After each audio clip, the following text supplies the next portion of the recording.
This is the limitless Keith Lee. This is Brody King. This is Angel Garza. Will Ospreay. Hornswoggle. Pentagon Jr. The Mexican Ray Phoenix. King Ricochet. Concrete Rose, Sunny Kiss. And I'm here to ask you to stop what you're doing, take just one moment, and bask in the glory of the Busted Wide Open. Busted wide open. Busted wide open. Busted wide open. Busted wide open. Boston wide open. Busted wide open. Thank you.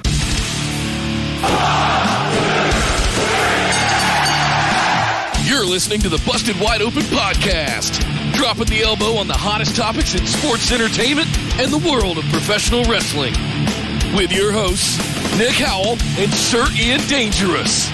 Coming to you from the Orbital Jigsaw Network Arena in sunny Southern California.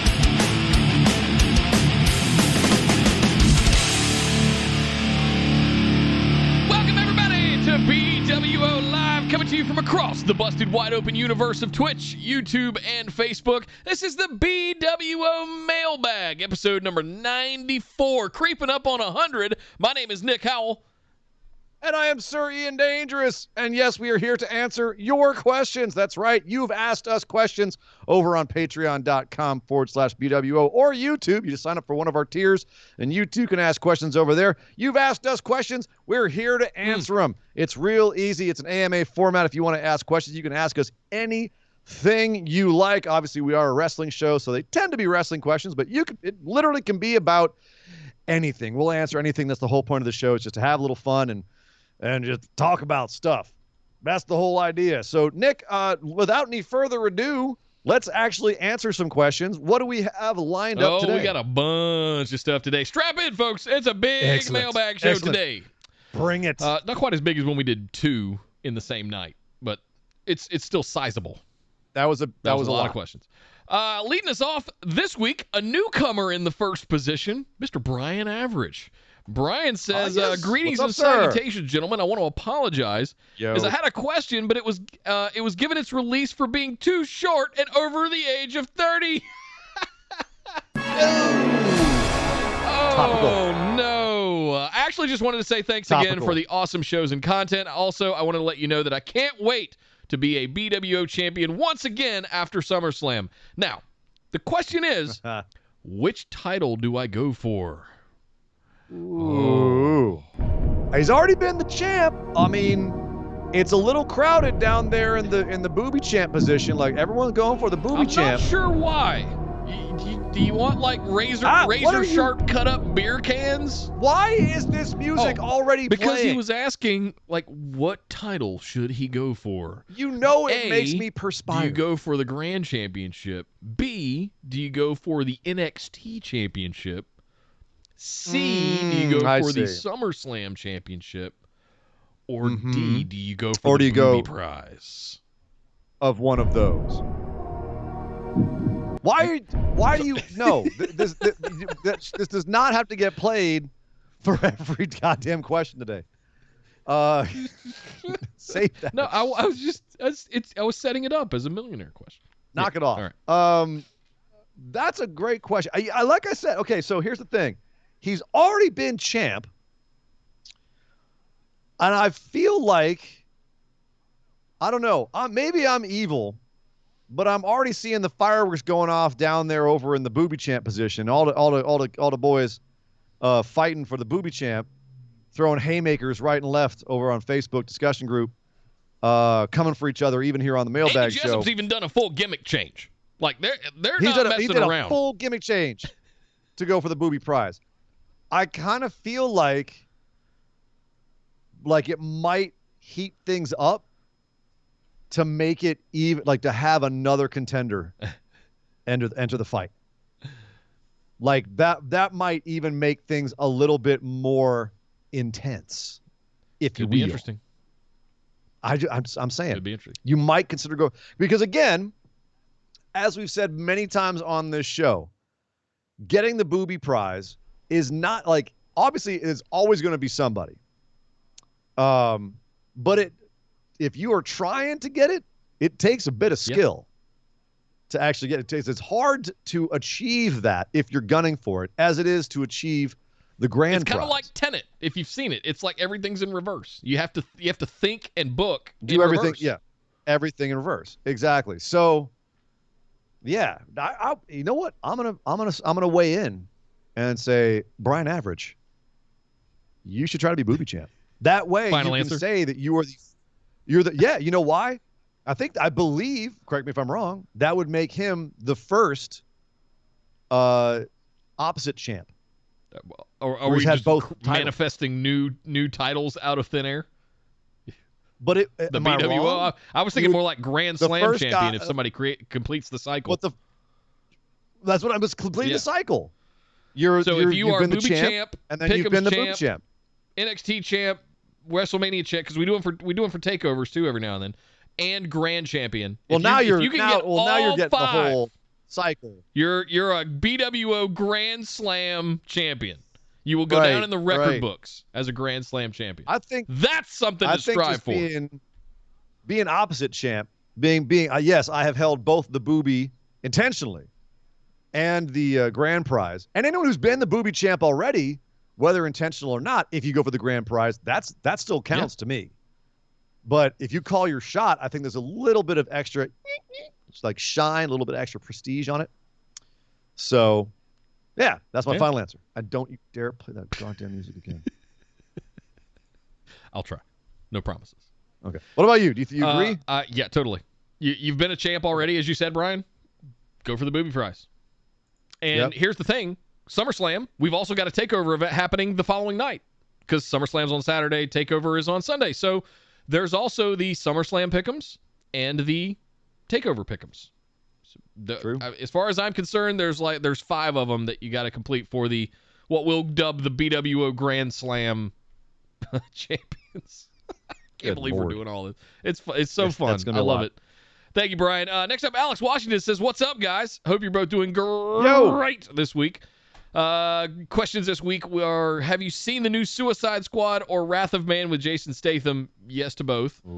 Just watched both and really enjoyed both. I'm a mark for Guy Ritchie movies, especially. Me too. What's your favorite Guy Ritchie movie? Ooh. I have not. I do a lot of stuff, so I have not yet had a chance to see Suicide Squad or Wrath of Man, although they both look awesome, and I love everyone involved with both of them, and I can't wait to see them. Maybe tonight's the night after the show. Maybe I might be able to squeeze those in. The new Suicide Squad, if you're squeamish at all, it's violent as I mean, y'all don't know who James Gunn is? Everyone goes, oh, he did Guardians of the Galaxy. So cute. He did Tromeo and Juliet and Slither. Do you not know who this dude really is? He is a sick individual, and I love him for it. So I cannot wait. I've been hearing that it's gory as hell, and I'm like, give it to me. It's night and day above what the first iteration of Suicide Squad. David Ayer did David the first Ayer, one? Yep. And to your other question, banana, there's only banana, one tomato. There's only one favorite Let's Guy call the Ritchie whole movie, thing. and it's Snatch. Snatch. It's there. 100%. There is no other. 100%. There is no other Guy Nope. Ritchie movie that tops Snatch. I'm head and shoulders Hey, you like above dogs? every I like, other Guy Ritchie Oh, movie. you mean dogs? Yes. Yeah, I like dogs. dogs.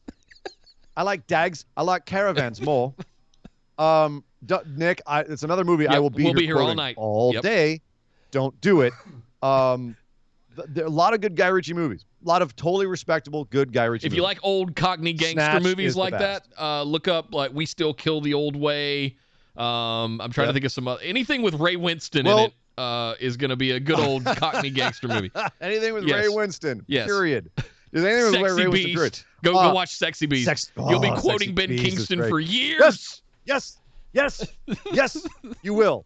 The other thing about Snatch, so if you've actually ever seen, so the brick top from Yeah. Snatch, you know what Nemesis means? Yeah. That guy.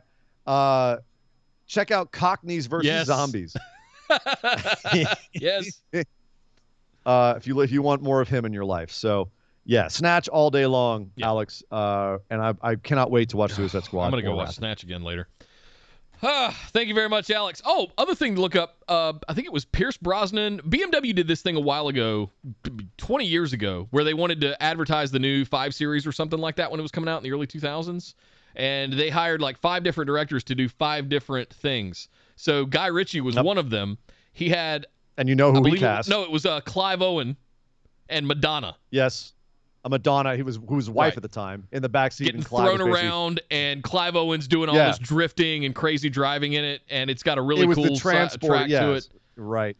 That's one of that's probably the second best thing he's ever done. I love watching that. I think it's fantastic. Certainly wasn't swept away. No, God. But thank you very much, Alex. Next up, Patrick Kennedy says, "Hey guys, hope everyone is happy and healthy. My question this week stems from something mentioned during Friday's show." Uh-oh. Did we do something wrong? Let's say they actually did give out an Oscar for Best Wrestling Acting Performance. Who would win for this week, and who are the top 5 Best Wrestling Acting moments that you can remember? Have a great week, Podfathers and Phenomenal Ones. See you all at SummerSlam when I take the BWO title home with me. Oh, Patrick Kennedy calling his shot. Get it, man. Get it. Wow. Wrestling acting Oscars from this week. So between Friday Night SmackDown, let's say NXT, AEW, SmackDown, and Raw for this week. Those 4. Who gets the Oscar for this week? Cody Rhodes gets the overacting Oscar. All the time, yeah. All the time. But I mean, you know. Acting Oscar Bianca Belair gets a nod. Week. That was just a good promo. I don't know about I mean, it was her way of like fending off attackers from both sides. That's what and kind of owning the ring. Sure, but again, that's just good promo. I'm just thinking like acting. Let's give one to I almost want to give Evil Uno a nod for talking about Hangman wants it this way. He wants to be left alone. That whole backstage segment. I would say Edge and Seth did a really great job on SmackDown with their little back and forth and like how they played up each other, and especially Seth with how his demeanor changed when Edge got him and Edge's kind of react. Edge, I mean, he's a guy who went out and was an actor. I should go watch him in Vikings, and he was really, he's really got a new movie coming out too, I believe. I think you're right. But they're definitely the best ones on SmackDown from last week, I think. Corbin was fun. Let's see. Typically on SmackDown for a long time there, Jey Uso was getting my Oscar over on SmackDown with his like tormented Roman breaking his mind stuff was fantastic. Yeah. He was excellent at doing like this the kind of hyper mannerisms and the way like he was just kind of like a little bit like he's getting he felt like a guy who was having an anxiety attack was being broken down. Like, so I would have said him, but he's kind of cooled off for a little bit recently. What about, let's see, NXT for last week? I don't know. Indy Hartwell and Dexter Lumis both did some great, overacting acting that was really good. I constantly think Swerve Scott does some great stuff acting wise. Let's see who else. Oh, Dakota Kai. That's the one I was trying to think of. Yeah, that's it. Dakota Kai is the actress for the week. That's full stop. No, I don't even look. I need to look at anything else. That video package was hot effing fire. Jesus Christ. Her talking about how she was second fiddle and like the way her lip kind of like twisted at the end. It's like, I'm no one's sidekick. I got chills just saying it now. Absolutely her for the week. Yeah. It's still, I mean, that was the one who we think we were talking about that brought this question up.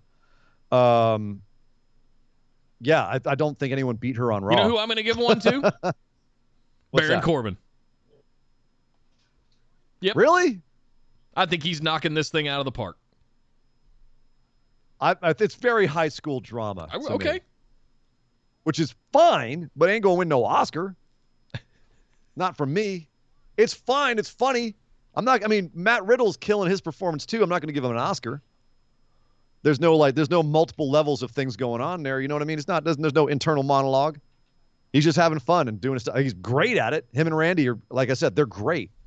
Dakota Kai was acting. Okay. Well, I mean, you are an auteur, so I mean. No.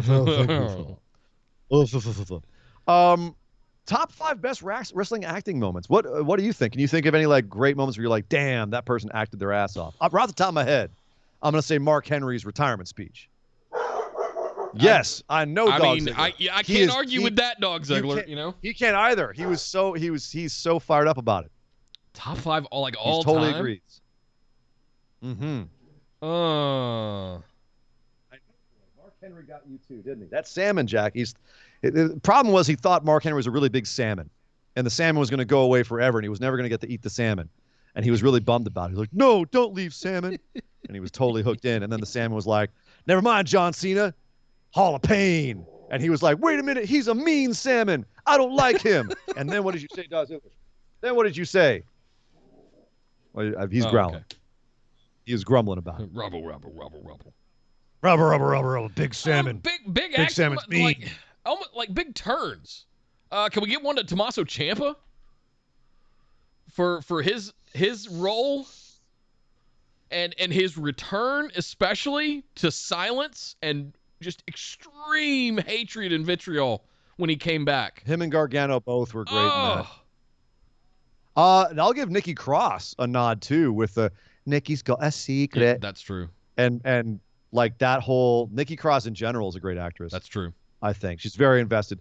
Alexa Bliss is a great actress in general. But let's talk about the moments. So what moment of Tommaso Ciampa is one you want to nominate? I think his initial return when he was giving his big speeches and his promos and explaining himself and how he was the most hated man in NXT and in wrestling and all of that stuff. I'd have to go back and watch it again to find 2018.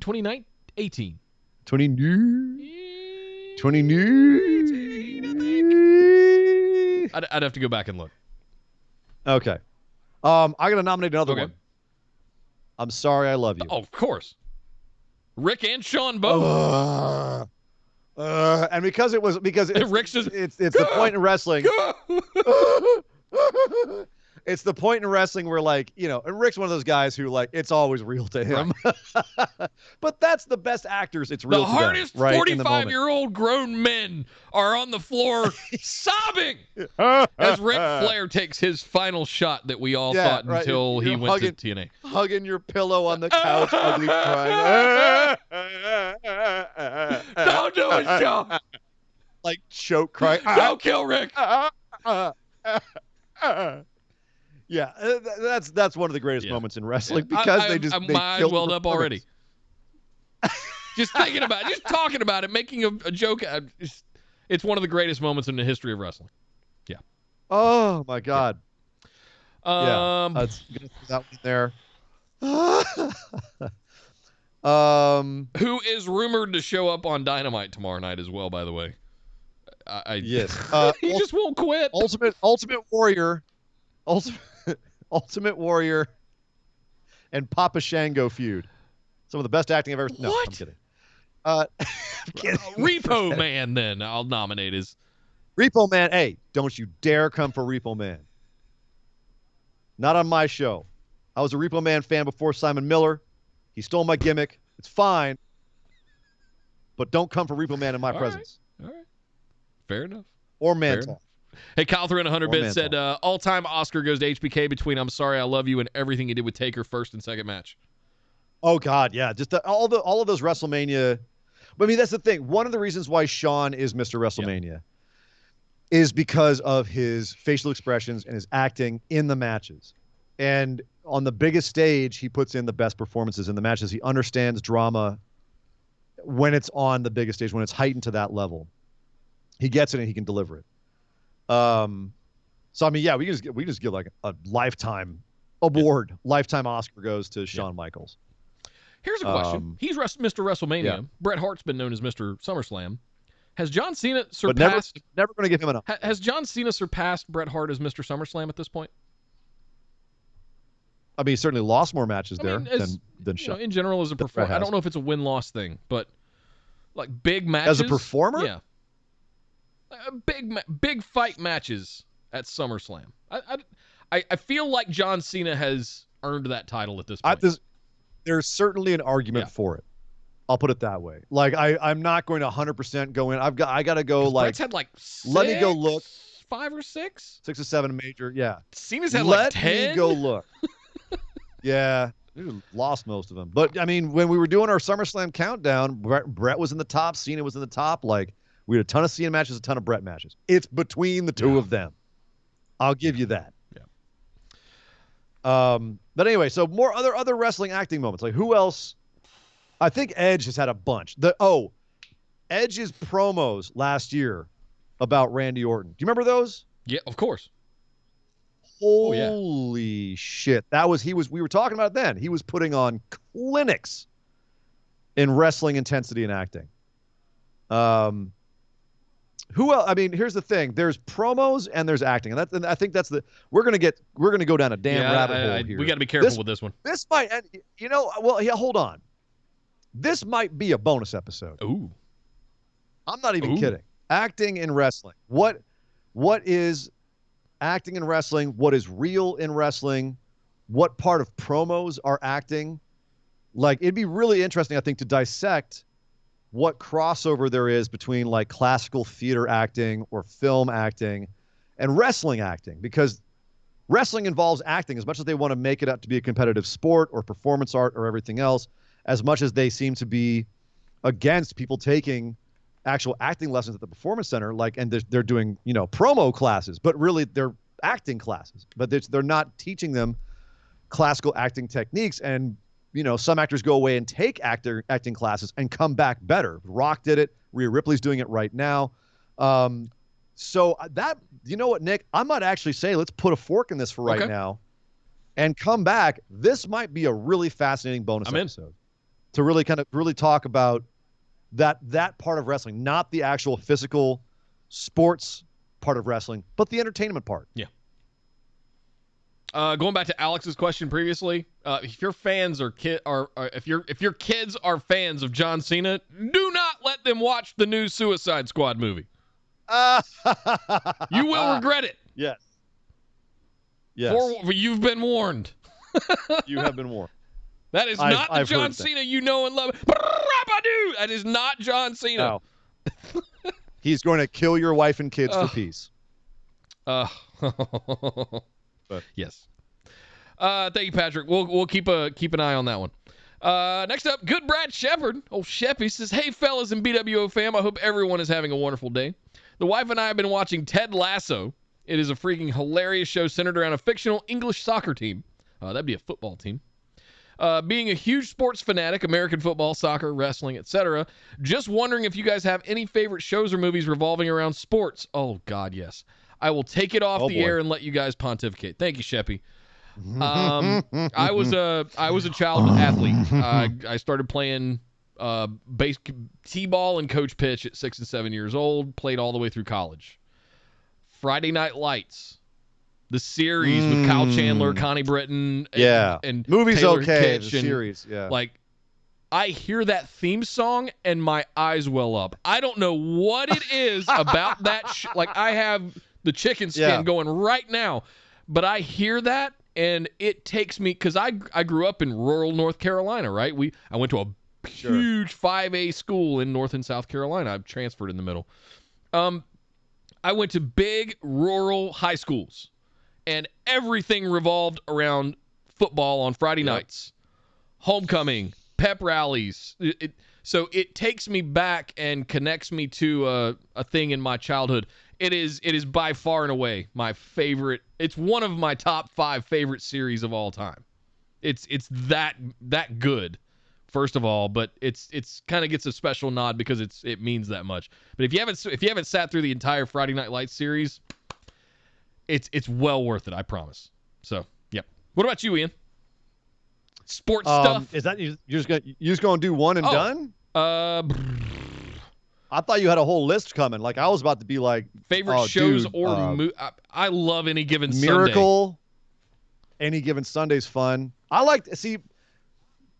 You just mentioned Friday Night Lights starts up with the theme song and you start getting tears in your eyes. Like, I'm a sucker for a good emotional sports movie. Remember like the it doesn't Titans. have to be like You talk about grown men crying in their living rooms. That one, Denzel Washington will yank the tears out of your eyeballs. Yep. Yeah. No, that's the thing is like sports comedy movies or like, a peek inside the real world of sports movies, like Any Given Sunday, like they're fine. I was entertained by Any Given Sunday, but like the ones that stick with me are like Miracle or what's the one with Wahlberg where he's like the average dude who no football movie where like he comes on as a he's the bus boy Immortal or something like that. Yeah, he gets to walk on What's for the one? Jets or something like that. I can't remember what it is. Or the wasn't Eagles. It the Eagles. It was the Eagles. Yeah, thank you. Yeah, Philly. Yeah, it was a true story, like based on a true story. Love it. Invincible, not Immortal. Invincible. Thank you, Invincible. That's a great one. And no, it's like a happy ending, and you're still there. It's a happy ending. Rudy, you have to love. This goes all the way back to seeing what was the Ronald Reagan one? Was like, do it for the Gipper. Like going all the way back to or Charlie's Song. Yo, you know Charlie's Song, right? I don't think so. Oh no, yeah, you talk about grown men crying. You mean Chevy says Brian's song? Brian's song, Charlie's Song. It's going to be a day today, ladies and gentlemen. Charlie's Song. I don't know how I got that. I think I was still thinking about Cameron Diaz, and then all of a sudden Charlie's Angels is in my head. I don't know. The brain, it sometimes does weird things, ladies and gentlemen. Brian's Song. Thank you. Brian's Song. Mother of God. It's basically just like if you were to be held up against a wall by an offensive lineman and just punched repeatedly in the guts. That's Brian's. In like a emotional manipulation. Oh, gotcha. I'll throw a curveball at you. Changing things a little bit. Gilmore. No. Basketball. Oh. That's fun. That's a must see. Tin Cup. If we're going Kevin Costner, I'm more of a Field of Dreams what's the one where he was the pitcher, engage the mechanism kind of thing. I can't remember the name of it, but it's a way he shut down the crowd in his head to be able to pitch. I can't remember the name of the movie, but I dig that one. Wait a minute. Hey, what was the one Pitch Perfect with Drew Barrymore and that was like a singing chorus movie or series or something. Oh, not Pitch Perfect. What was the one with the Red Sox where he was like the obsessed Red Sox fan, and they were filming during the season? Like the whole movie was Drew supposed Barrymore to be about and Jimmy Fallon, wasn't it? That's what I was saying. I said Drew Barrymore. I thought you said Costner. No, but you're talking about pitching, and I thought about that movie. I thought the word pitch was in Kyle the title. says The Rookie. The bottom line. Is that the name of that one? The Rookie's a good one. That's not the one I'm talking about. Major League's good too. They're mentioned in Major League. That's a great one. They mentioned Invictus. Oh, that Matt Damon one. That's a great one. Great, very powerful. He was on Hot Ones this week, actually. No, Matt Damon. Damon. Oh no, okay. It's with Drew Barrymore and Jimmy Fallon. They were supposed to film the movie, and it's about how Jimmy Fallon's obsessed with the Red Sox, and they had the curse of the Bambino. They hadn't won in 100 years or whatever it was, and the whole script of the movie was he eventually fever pitch. I had to ask the Google machine. Title. Pitch was in the title. And the whole point of the movie was he was going to like let it go and be okay with them losing, but he's going to win the girl. For Love of the Game is the one I was trying to think of. For Love of the Game is great. That's a great one. But but the thing is he was going to, end up with the girl and be okay with them losing over and over. And they were going to keep going to the games, even though they were always going to lose. And that was the sweet little joke, was that he accepted them losing. And that's what made him get the girl. Well, then they filmed the movie, the season, they actually won the damn title for the first time and broke the curse. And they were there at those games filming the damn movie. So you have them breaking the curse on film. Amazing. Yeah. Amazing. Yeah. So cool. Yeah. Oh, Bull Durham. Is that the one you're talking about? No, but that's another really good one. That's a really good one. For Love of the Game he's an aging pitcher. It's also meant to be a little bit of a take on Nolan Ryan, from what I understand. He was in his final years. And basically everybody's trying to get him to retire, stop pitching, and he can't stop. It's kind of like wrestling in a way. Like we see these older guys in their 40s continue to wrestle when their bodies are starting to break down on them. And it's just they just can't stop, right? He just didn't want to. He wanted to go out on his terms. And there's a great part at the end of the movie where they're trying to take him out, and the manager comes out to the mound at the end of the thing, and he's like, I got to take out. And he just looks at him and goes, "You're not taking me out right now." And the manager goes, "All right, fine, whatever. Yeah, it's your thing." Turns around and looks away, and he looks at the catcher and goes, "I'm going to be throwing a little bit harder right now. These next few are coming in pretty hot." And that to me, as someone, you're like in the 9th inning at the end of the game, you've thrown 100, you've got your pitch counts over 120, and to be able to start throwing 100-mile-an-hour fastballs. There's another, if you're into pitching, if you're into baseball, Kevin Costner is fascinated with baseball and pitching, by the way. He did a documentary called Fastball on all of the great pitchers, going back to Koufax, Nolan Ryan, like everybody, talk through just about everybody and how they measured like fastball speeds and things like that, and how it's relative, and they changed the distance from the mound, and yet they literally did all the physics calculations to determine who was the fastest and hardest throwers of all time. Ends up being Nolan was up there obviously, but there was a guy in the Indians, I believe it was. Indians or the Braves, a closer that was throwing like 110 mile an hour once you did all the math. Oh. Yeah. It's stupid, right? He's not supposed to be able to do that. That's not even hittable. Yeah, exactly. Anyway, okay, I love so sports movies. Before we move on here, no. Well, before we move on, you know what we've done? We've had hockey, we've had rugby, we've had football, lots of baseball. We haven't had any basketball ones we mentioned. What's your favorite basketball sports movie? And then we'll move on. For me, there's Above only the one Rim. like amazing. That's a great one. I was gonna say Hoop Dreams. That's good. I mean, you can't not mention Hoosiers. White Guys Can't Jump. This is a good one. I suppose that counts. But I suppose he got but game. I mean, yeah, okay, do we want to count street ball, I guess is the question. Because we can't count Above the Rim and White Man Can't Jump as, Sure. Yeah. That's basketball. But I mean, it's counts. Rosie Perez and Woody Harrelson and Wesley Snipes. Like, how is that not good, right? You don't have to defend White Man Can't Jump. Brilliant film. Love that movie. I hear they're remaking it. I'm nervous as hell. I will get in my DeLorean and go back in time and end you if you remake White Men Can't Jump. Don't touch Do not perfection. mess with it. You already messed up Yes, RoboCop it's dated. by trying to get and Total Recall. by trying to get Gary Oldman just screaming the whole time so his British accent doesn't come through. Right. Anyway, there you go. Brad Shepard, you got a whole bunch of answers there. You asked about sports movies. You got a whole show out of it. If you haven't seen Friday Night Lights yet, it's in Plex. Go watch it. I annually rewatch the entire series cover to cover of Friday Night Lights. I think you like that love series. I'm getting that. It's I'm some of the getting best feeling. TV performances ever.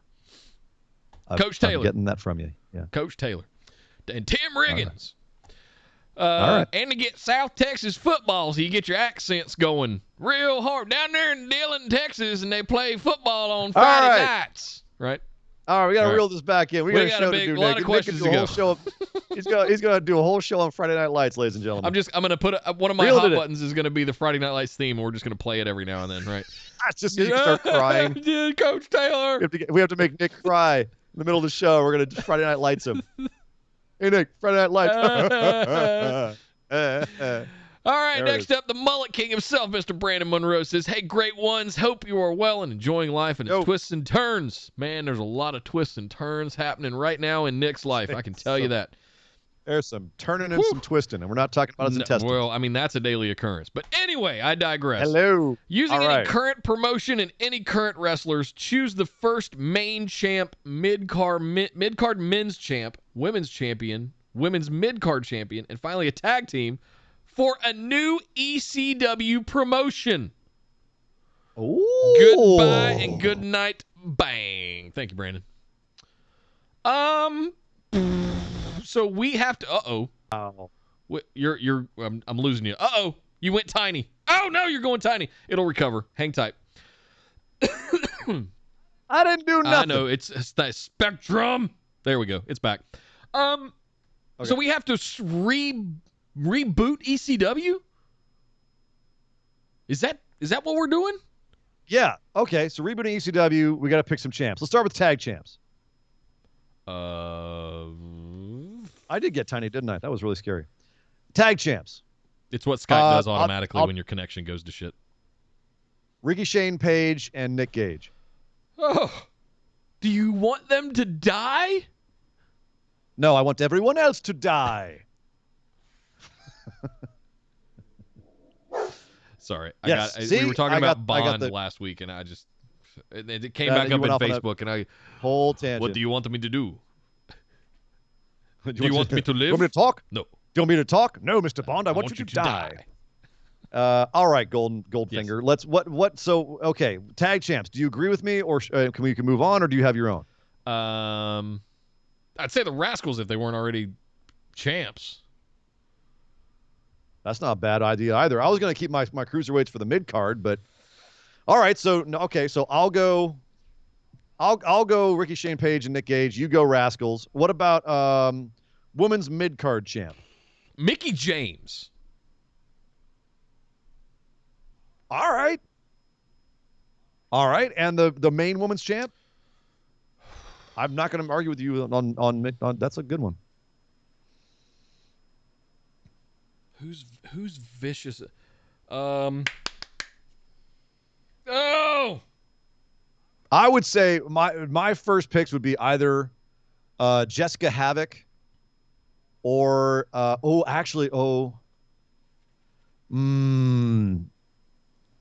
I mean, if we're gonna do ECW, that's what I'm trying to think. Who's violent? But like, that doesn't necessarily have to be violent. You know, it's got to be like you can have technical wrestlers and good wrestlers, because that was the whole thing about ECW is you got the whole buffet. You know. Yeah.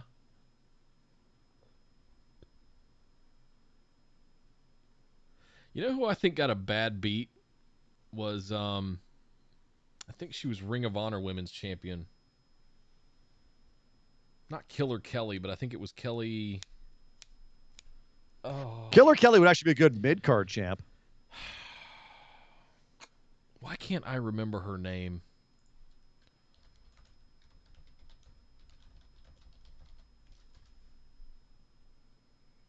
Kelly Klein. Kelly Klein's the one that comes up.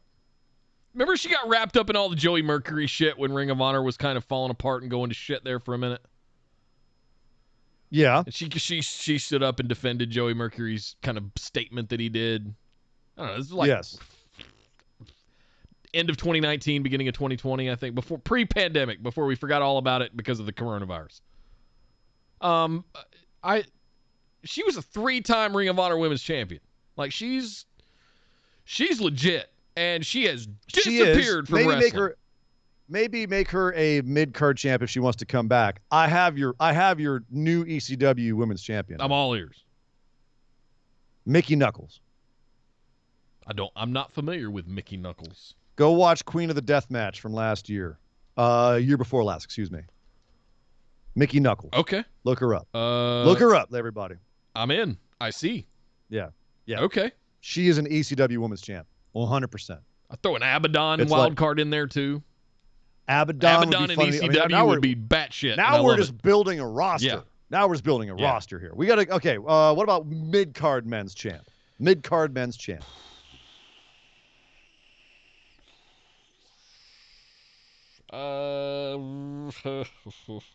Current active roster? Current active wrestlers?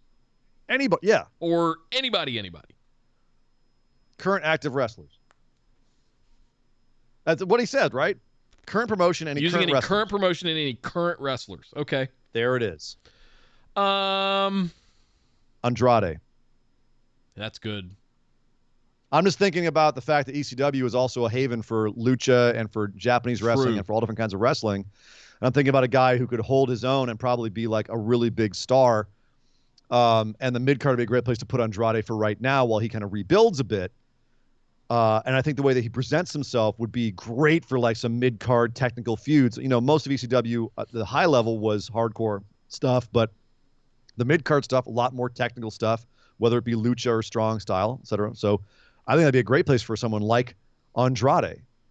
I'll see you To there really shine. and raise you an Isaiah Paul Scott liked brings back the kill shot gimmick. Oh my God! Would you? You're obsessed. You're obsessed. And am I saying, wrong? And then he comes out with Katrina. I didn't say Mil Muertes. Come on, man. I know, but he's obsessed with Lucha. Like, let it go. Lucha Underground is done. He's doing great stuff as Swerve Scott right now. He doesn't have to go regress to kill shot. I know. Just saying. Hit row. I'm down. Let it go. Yeah. Let it go. Let it go. All right, I what think we he'd got be a left? good opponent, but Andrade is a champ. Men's champ. First, main champ. Tommy Dreamer. Is there anyone other than John Moxley? I don't know of anybody better. Or Eddie Kingston. At this point, and I say this not because there's not good like deathmatch or hardcore wrestlers out there who deserve it more, but as your inaugural champ, kind of like Jericho was with AEW, you want someone who's got a certain cachet coming in, who will work the hardcore matches, who's looking forward to the hardcore matches, but also brings in a certain amount of prestige to open up the title. Does Sammy And Callahan that's why I'm carry looking that? at the bigger. Sammy Callahan. I think Sammy would be a good. I would be okay call. putting the brand on Sammy Callahan and saying this is an example of. And if you look at the legacy of, go all the way back to him and Mox and CZW and all this stuff, like you've got all kinds of good stuff. Yeah, I still would put it on someone bigger. I think Kingston and Moxley are both bigger than Sammy at this point. Just the way After things the have ebbed and fallout flowed. with Tessa, he fell off too a little bit, and unfortunately. And Impact fell off. And Impact fell is a off. really rough last year. So I would argue for Moxley. He's going to be I get behind that. Full stop, the biggest star. Yeah.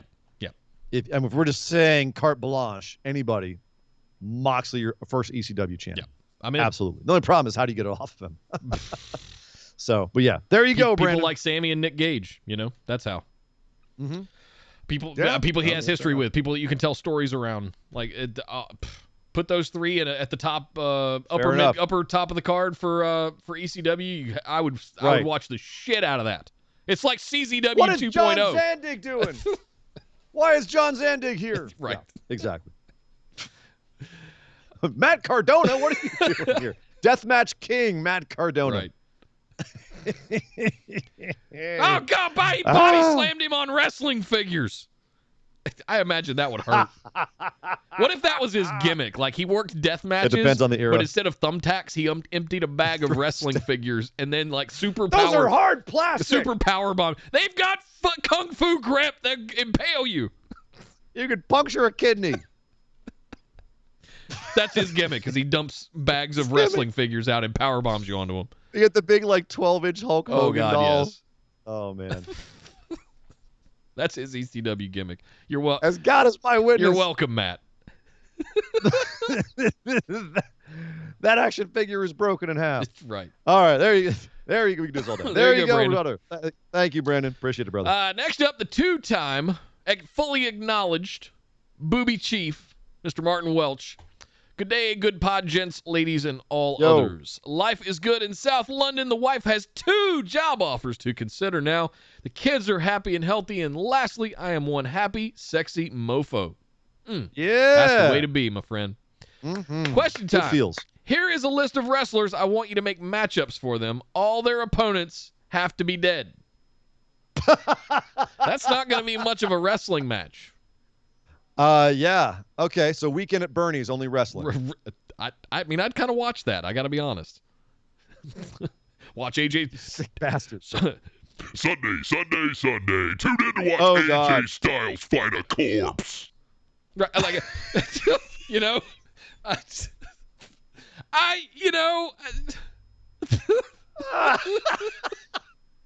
I wasn't along with you until you said the word corpse.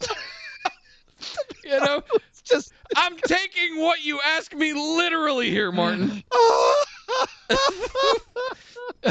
Watch AJ Styles fight a dead body. Now, take that, Kenny Omega, and your blow-up doll match. This idiot's not even selling. Yeah. This is bullshit. He's sandbagging him. He's dead. By God, he's killed him. He was already dead. He's broken in half. Literally. It's disgusting. There's viscera everywhere. Not that viscera. Oh God. Big Daddy V. Not him. All right. Okay. What wrestlers do we have here that we have to find dead opponents AJ for? Styles. Not undead opponents. They're zombies. They're Wait, fighting zombies. Not undead. They're fighting. Misawa, of course. I want to see Mitsuharu Misawa.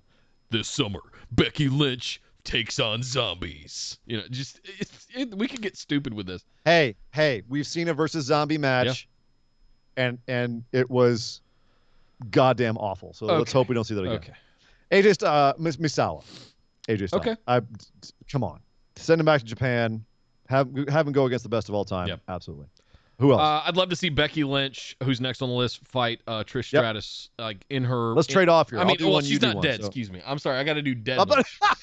Sorry, Trish. I got excited about the idea of Becky Lynch and Trish Stratus having a match. Scared me, man. I'm like, Nick goes, Trish Stratus. I'm like, wait, she's not dead. Nick goes, hold on. Huh? Takes No, Nick, no. no. Comes back in. Trish Stratus. Like, well, Nick, what did you do?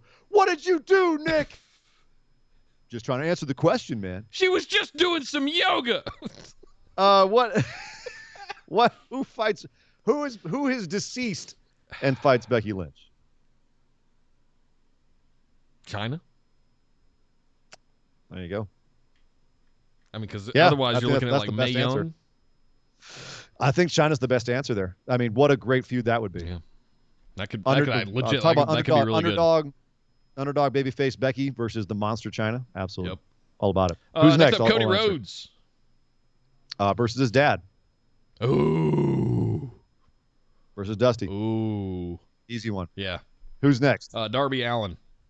That's you. Who are you taking? Oh my goodness. Spoiled for choice, I'd say. Most people from ECW have passed away. You get a lot of guys you could go for.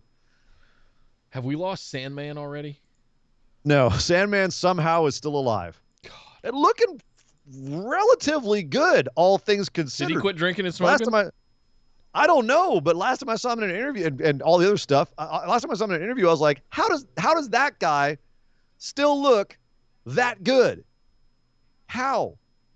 I mean, come on, Nick. There really should only be one answer to this. I'm struggling. Please take it for me.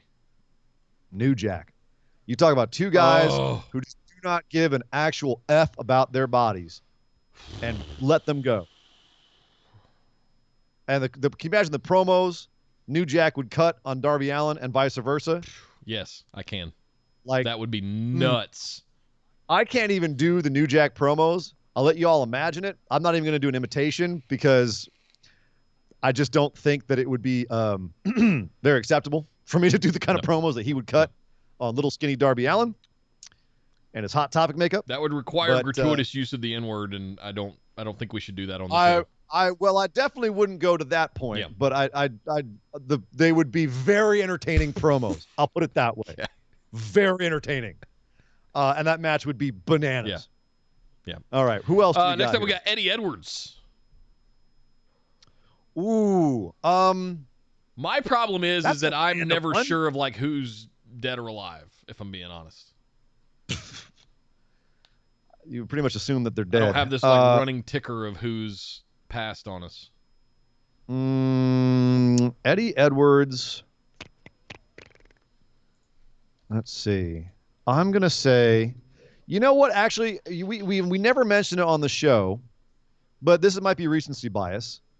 But I'm just thinking about their mutual styles, and in his prime, beautiful Bobby Eaton would be spectacular. Spectacular match. So that's my answer to that. Beautiful Bobby Eaton. Who we got next? Frankie Kazarian. This is yours. Oh,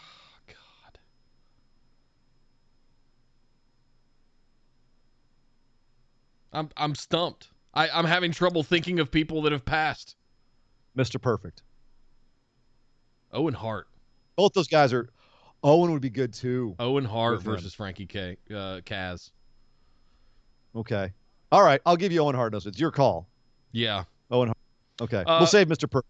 Malachi Black would be good for Mr. Perfect. No. Malachi Black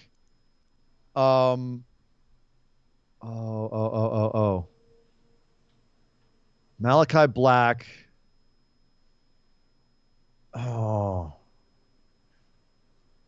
Perfect was more of a wrestler. Black's more of a striker. Yeah. And I would like to put him with someone who's a little bit more edgy.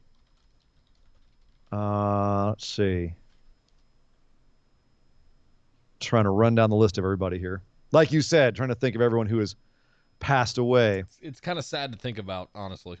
It is a little bit depressing. Eddie Guerrero. Yeah. How insane would that match be? Wow. Eddie Guerrero versus Malachi Black. Yeah, I'm going to stick with that. Yep. Who we got next? Chad Gable. There's your Mr. Perfect.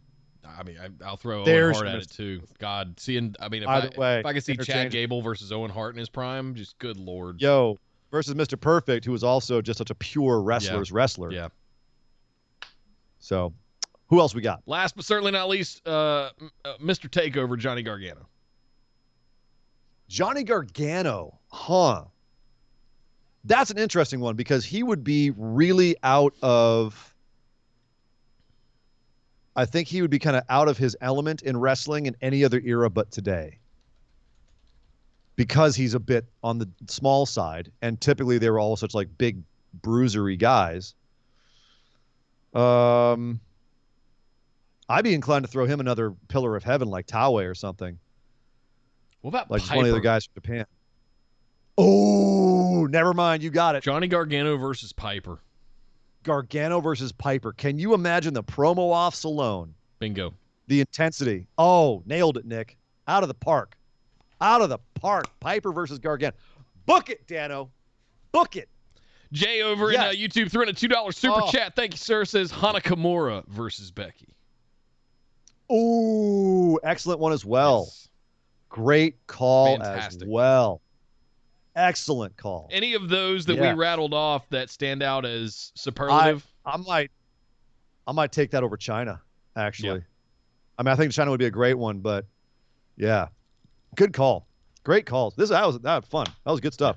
I think Now I'm fired up to see I think those. the Gable Mr. Perfect one is the one I think I'd want to see the most. That's, I mean, two fantastic I don't know, dude. workers doing that, going to I town. don't know, man. Black versus Eddie. Oh, yeah. Oh, God. That makes my heart hurt. Darby versus New Jack. Eddie Edwards versus beautiful Bobby. Any of these. Oh, Chris Jenkins replied with his own. Cody Rhodes versus his dad. Cody Rhodes versus his dad. Come on. Oh, Dream match. Okay, so AJ Styles versus Misawa. Chris Jenkins weighed in a reply over here on Patreon, and I got to call this one out. Cody versus Kevin Von Erich. We get the Rhodes versus the Von Erichs. I love it. Yes. That's a good one too. That's good. That's a damn good one. That's really good. What did he answer these with? He said AJ versus British Bulldog. Not mad at that. Maybe like pre tons of crack British Bulldog. Yeah. He also nominated. I would actually be more into AJ versus. Well, I guess Dynamite Kid's still alive. I think, didn't he? Or did he pass away? Oh no, he did pass away recently. That's right. I'm not the best one to ask. Anyway, okay. He also nominated China for Becky, Cody and Von Erich, Darby and Piper. Okay. He paired. Again, that'd be fun. Eddie Edwards, Brian Pillman Sr. Nice. That's also a kick-ass matchup. Yeah. Yep. Kaz versus Bruiser Brody. Okay. I can see that. All right. Malachi, I almost said Alistair. Malachi Black versus Pat Patterson. That's an interesting choice. Like Cow Palace era Pat Patterson would be really interesting versus Malachi Black. I mean, wasn't he of a catch wrestler than a striker? He was, but he was he did brawling as well, and he would also have that kind of like, shining white blonde hair versus kind of the darkness of Malachi. Like you'd have the same kind of disparity there, so that'd be interesting. It's an interesting choice. Backlund would be another one to put in there as a kind of a striker. Now Backlund versus Black would be interesting because you had a pure catch wrestler versus a striker. Yeah. That would be a very interesting one. Backlund's still alive. That's true. He had Owen Hart versus Gable. There you go. And he had Gargano versus Guerrero. Not mad at that one, either. good Mix Lord. and match. Mix and match with Yeah. that. I like the Piper. I like Piper versus Gargano too, but Guerrero versus Gargano would be a classic. Absolutely. All time. Mm-hmm. There you go. All right. Thank you very much, Martin. He says, Thank you, lastly, y'all. I wish you all peace, love, and fried chicken, everyone except Andy and Derek, who can both suck it. Soon to be three-time possibly Booby Brian EST Average. Chief out. Your And soon to Booby be Chief suck it, has Brian Average, spoken, I think, too. ladies and gentlemen. All right. He has spoketh. Next up, speaking of champions, the BWO Grand Pick'em's champion, Mr. Rob Hutchins, who will be defending his BWO Grand Championship in 2 weeks at SummerSlam and TakeOver. Mr. Rob Hutchins says, hello, gents and phenomenal ones. No speculation on Vince, no rebooking matches, no movies or comics, just the important topics on this show, the BWO Nation itself. Now that this thing is 4+ years on and seemingly picking up a bit of steam, are we? I think so. Yeah, all right. Just tell everyone about the show. That's how we pick up steam. Yeah, tell everyone about the show. Listen, we can. If you go to wrestling shows, look, tell them about our show.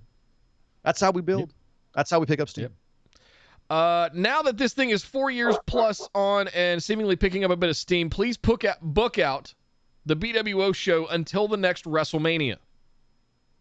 Mostly, where is the show going and what do you have coming up?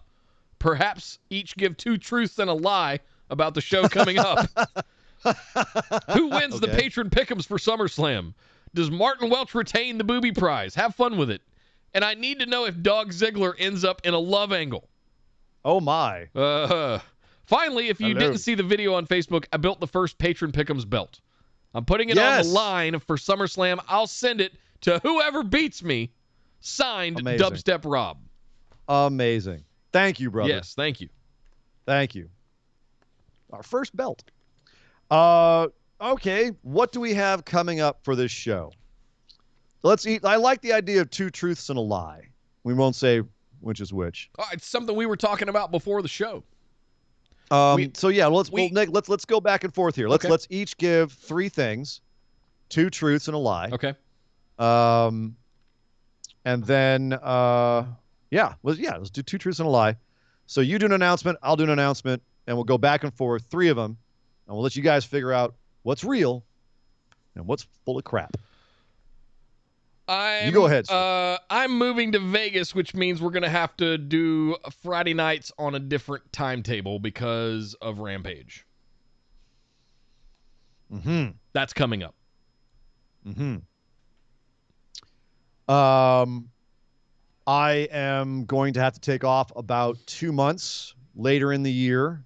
Booked a film project that will be filming in Prague, and barring some sort of major COVID thing, that should be a go. So gonna have to figure out if I can do this remotely from another country or if this is going to have to go on hiatus for 2 months.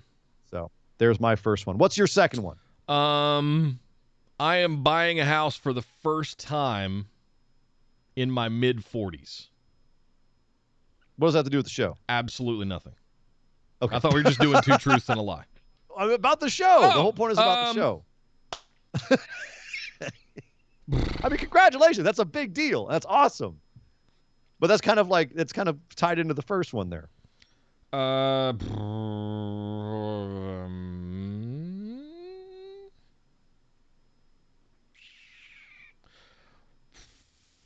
We could potentially be entertaining the idea speculatively if things continue to go the direction they're going on Twitch, looking at YouTube now that they've been adding some stuff.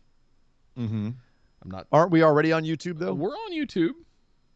I'm talking about if things continue to deteriorate into hot tub streams and bullshit and DMCA strikes and no accountability on Twitch, we have to start looking at the character of that.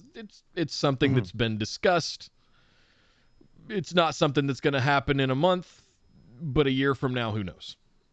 We could be back on YouTube full-time where we started. Gotcha. 2 truths and a lie. Okay, you got 2. My turn for my second one. There will be the I thought return. that was 3. I thought we were doing one each. What? Just ping pong back. Oh, no. Oh, God, No, I got to no, keep no, coming up with this stuff? Yeah, you guys. God, we'll be here all night. Come on. We got to. No, we're not. You just did 2. This is my second one. You have to do 1 more. Would you quit your bitching? You have to do 1 more. Okay. I've got to do 2. I got to do 2 more. Okay. All right. So my second one is we will be seeing on the show, we'll be seeing the return of reviews of live shows as the live shows come back. Yours truly and Nick as well will be going to more live shows. So we will then have those will be part of our regular programming. We'll come in and we'll talk about the shows that we saw, what happened at them, what we thought, etc. Which also hopefully will mean the return of some interviews, live interviews, some and hopefully some other stuff that we can't do anywhere else but at a live show. So that is my second announcement for the show. What's your third announcement for the show, Mr. Nick? 2 truths and a lie. It has been. We've got you're moving to Vegas. We may be moving to YouTube from Twitch or migrating back. Yep. And what's your third one? My third one is that we will be announcing our own wrestling promotion in the future. We are going to start the Busted Wide Open Hardcore Extreme Wrestling promotion. And have our own roster. Don't forget the part where you and I are both the announcers. Correct. Well, the commentary. Correct. And, we'll be doing all of the, after shows and things like that as a way to kind of go full time into this, but we don't really half-ass anything. So we're not only going to be commentary, we'll be also be on the anchor desks for the kickoff shows, for the after shows, as well as doing interviews. Well, so to be clear, it is going to be pre-taped. So, we'll be able to run double duty in that way. Right. But I've expressed this, Nick, before, that I worry that we will overstretch ourselves by doing that. I don't want to have too much of us. I think it's better to keep us in one place or another. So we're still going to discuss if we're going to be live commentary or just like introductions and kind of the hosts or how it's going to work. And also the whole quote-unquote hardcore thing, Nick, is something that we're still discussing. True, as well. and we've also, we've been in talks with other shows, other people from Cultaholic, What Culture, Going in Raw, to come in on this with us, and because we think the people have a voice as well, and as fans and as people that are in love with this sport, feel like sometimes we could do it just as good, if not better, as the current shows that are on there. So there's a future in Busted Wide Open in the wrestling business. Mm-hmm. Yeah. And third and finally, he asked about Dog Ziggler and his plans. Yes. At the current moment, there is no plan for a love angle for Dog Ziggler, largely because Dog Ziggler is not really capable of love. He was deprived of that as a young puppy, if you catch my drift. He got his balls chopped off, is what you're saying. Thank you, Nick. Yeah. Thank you for that. Yes, that's one where he got his jubblies removed. We took him to the cleaners. You son of a bitch. I know. Trust me, every fiber in my being felt awful about it. And seeing him walk around with a little cone of shame going, "What did I do?"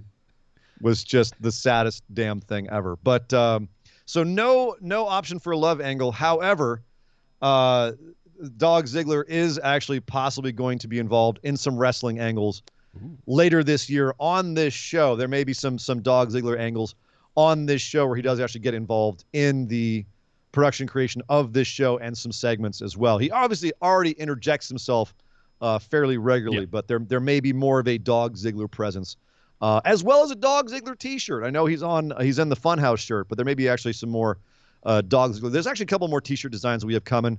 I'll addendum to this. We have a BWO Pride t-shirt coming out. I know it's not Pride Month, but you know what? Every month is Pride Month, in my opinion. Exactly. There's a Dog Ziggler pro wrestler shirt that we're working on, as well as now the Chef's Kiss shirt. I love that idea, the BWO Chef's Kiss, and a couple other designs as well that are in the works as well. Nice. But yeah, so little Dog Ziggler news, little shirt news. Nice. There. So little merch news. So there you are. There you go. Three things each. 2 are true. one is not. If you're watching this Up to you VOD to on figure it out. YouTube, leave it in the comments what you think the lies are, what you think the truths are. We'd love to hear from you. Thank you very much, Grand Champion Rob, for your... That was fun. I like that. Let's see. Next up, Andy Jessup says, good evening, gentlemen. The party of Make Andy Suck would like to point out this question has come after the question of Mr. Martin G. Welch. They would like him to get used to being ahead of... They would like to... Sorry. I'm trying to do this in announcer voice. They would like him to get used to the idea of being ahead of me, as this is the natural order of things.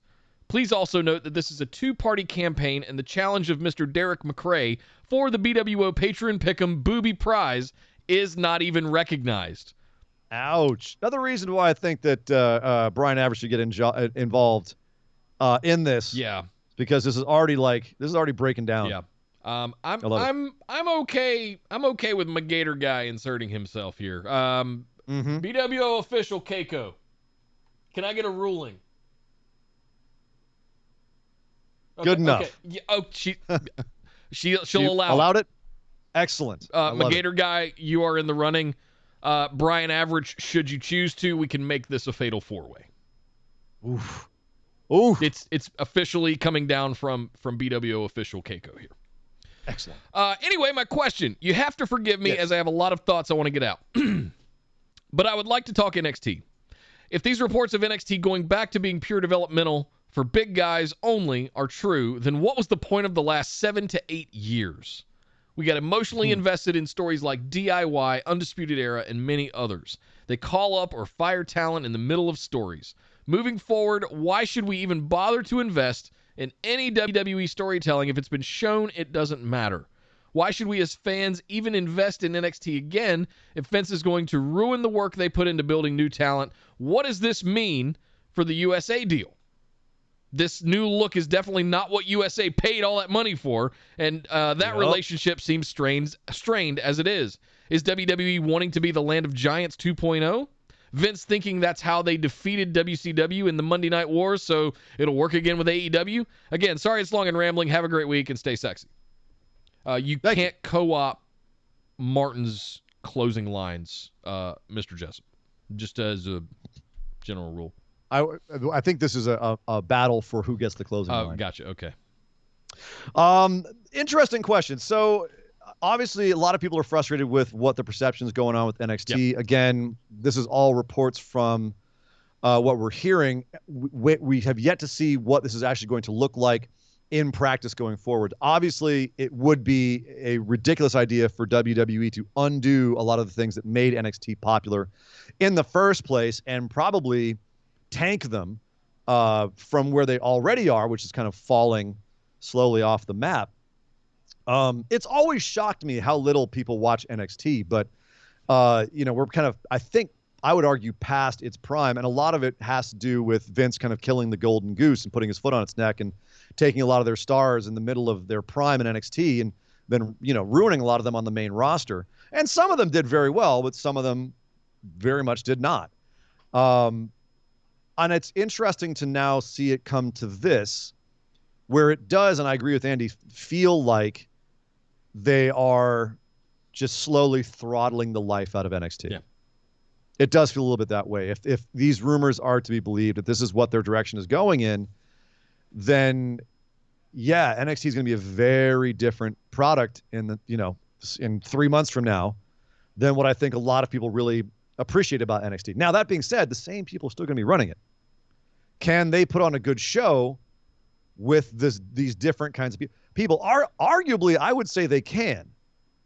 The mentality is still there, but I think what Andy's asking here, Nick, and this is what I want you to weigh in on, do you feel like the audience cachet will be gone? Like, will the loyalty of the audience, do you feel there's going to be enough people that feel burned by what they've done with NXT that they're going to start filtering away and more are going to stop watching NXT, and that's going to piss off USA?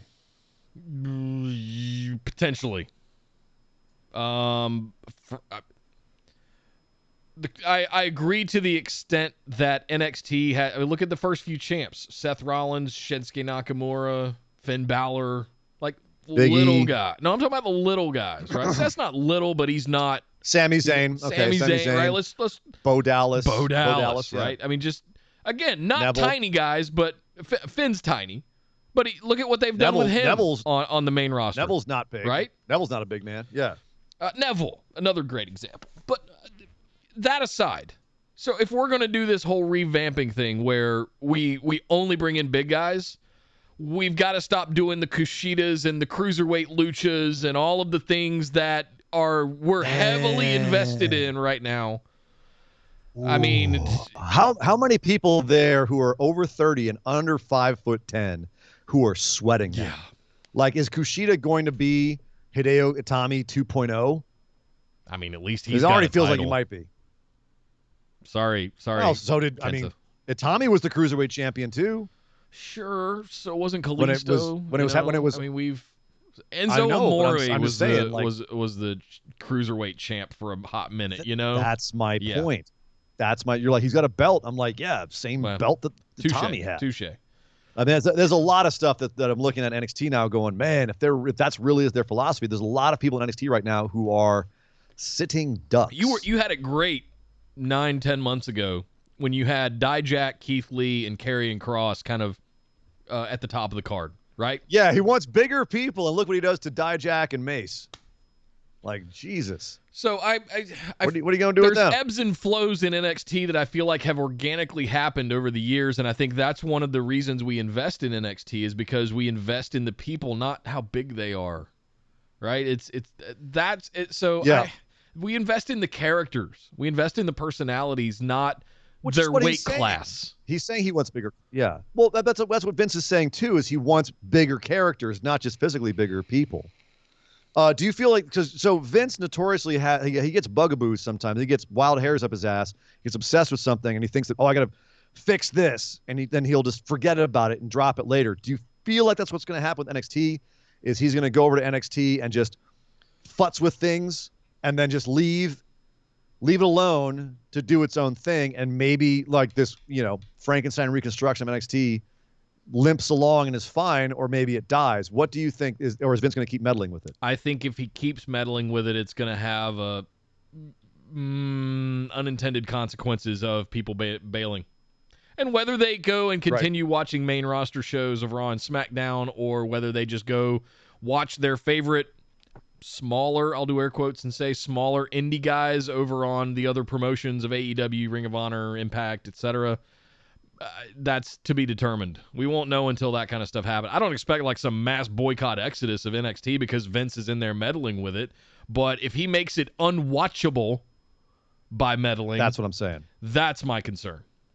If he continues to gut it the way they're gutting it, we're not going to have a choice. They're going to make it into a. Do you think that USA is going to retaliate?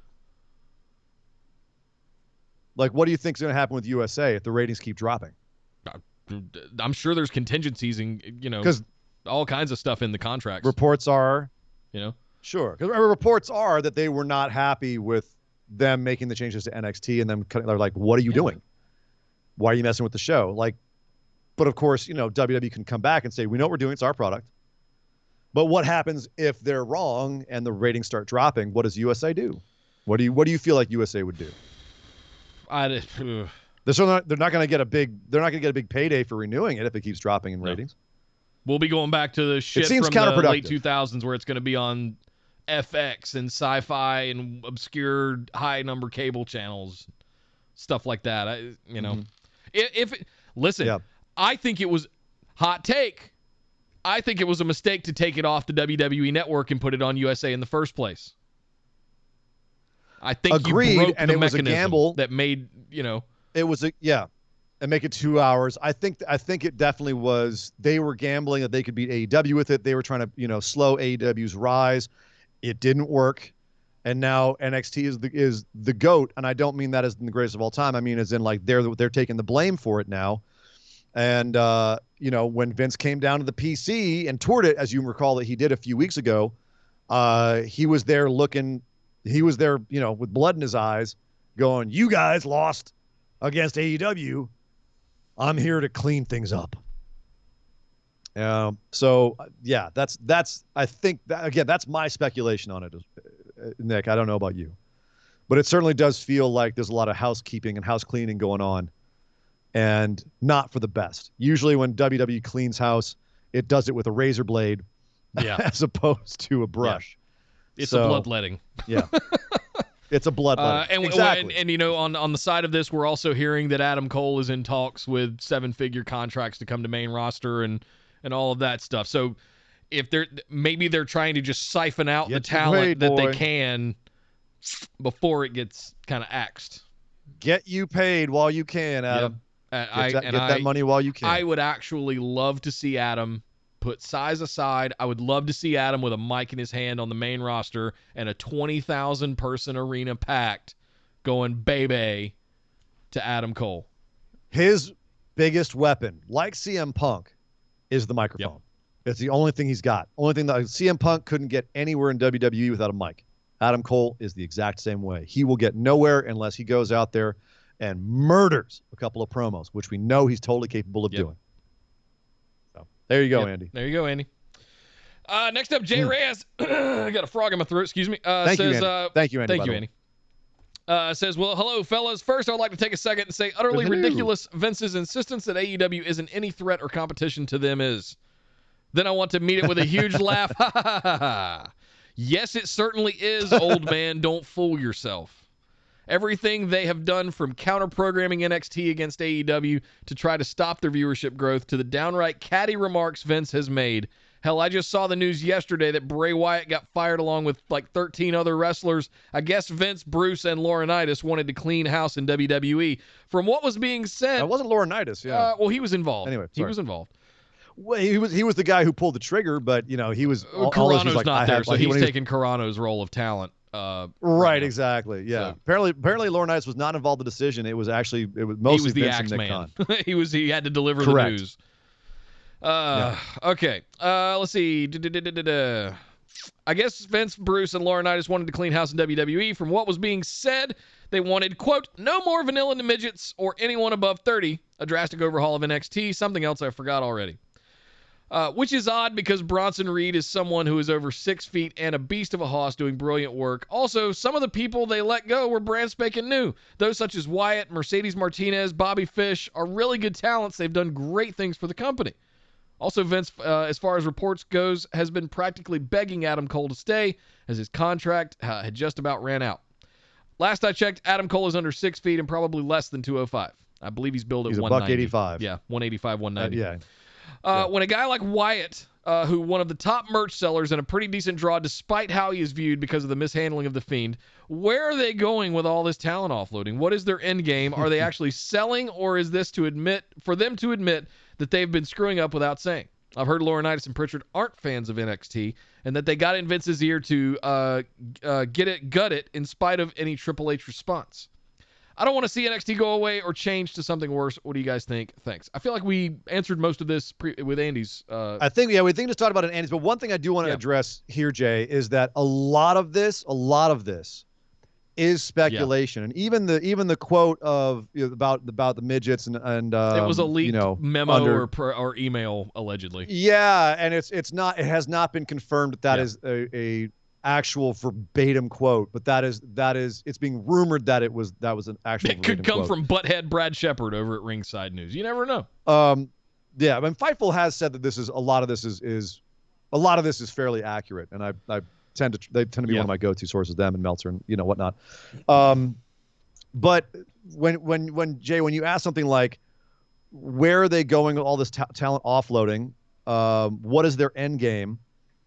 Are they actually selling WWE, or is this admitting that they have been screwing up without saying it? It's a lot to unpack there, and it's a lot that nobody but maybe 3 people in this world really know. You know what I mean? A handful of people. The board's literally gonna know. And everyone, everyone else in people. WWE, everyone who's a source for Fightful or Wrestling Observer or Torch or anything like that, anyone who is one of their sources in WWE is going to be second or third tier removed at minimum from people who actually know what is really going on. Right. Everything is going to be a game of telephone. Everything's going to be speculation. from where we're all sitting at a much more removed place, it seems like really, really, really bizarre choices. And WWE certainly has made really bizarre choices in the past. So it would not be out of the realm of possibility that this was just some absolute insanity brought about because Vince got a wild hair up his ass that he needed to cut a bunch of people because Nick Khan got in his ear and said he needed to fix the bottom line. Obviously, the speculation is that they might be selling it to NBC. They've wanted to sell WWE, I guess, since about 2015, or it's been on the table. This certainly would seem like the most advantageous time to do it when WWE is coming off of these multi-billion-dollar TV deals, showing that they're a company with a certain amount of value. So their value is very high right now. And if they can show that their bottom line is lower because they've cut all this talent, that they overloaded themselves with to try to, keep people from going to AEW, it follows that it's possible that they could sell. It follows that there could be some sort of weird bug up Vince's ass that Nick Khan put in his ear. All these speculations follow because we're trying to put these pieces together from all the clues that we're getting, because there seems to be a lot of inexplicable decisions being made. And so we're trying to understand all of these clues. But at the end of the day, none of us really know.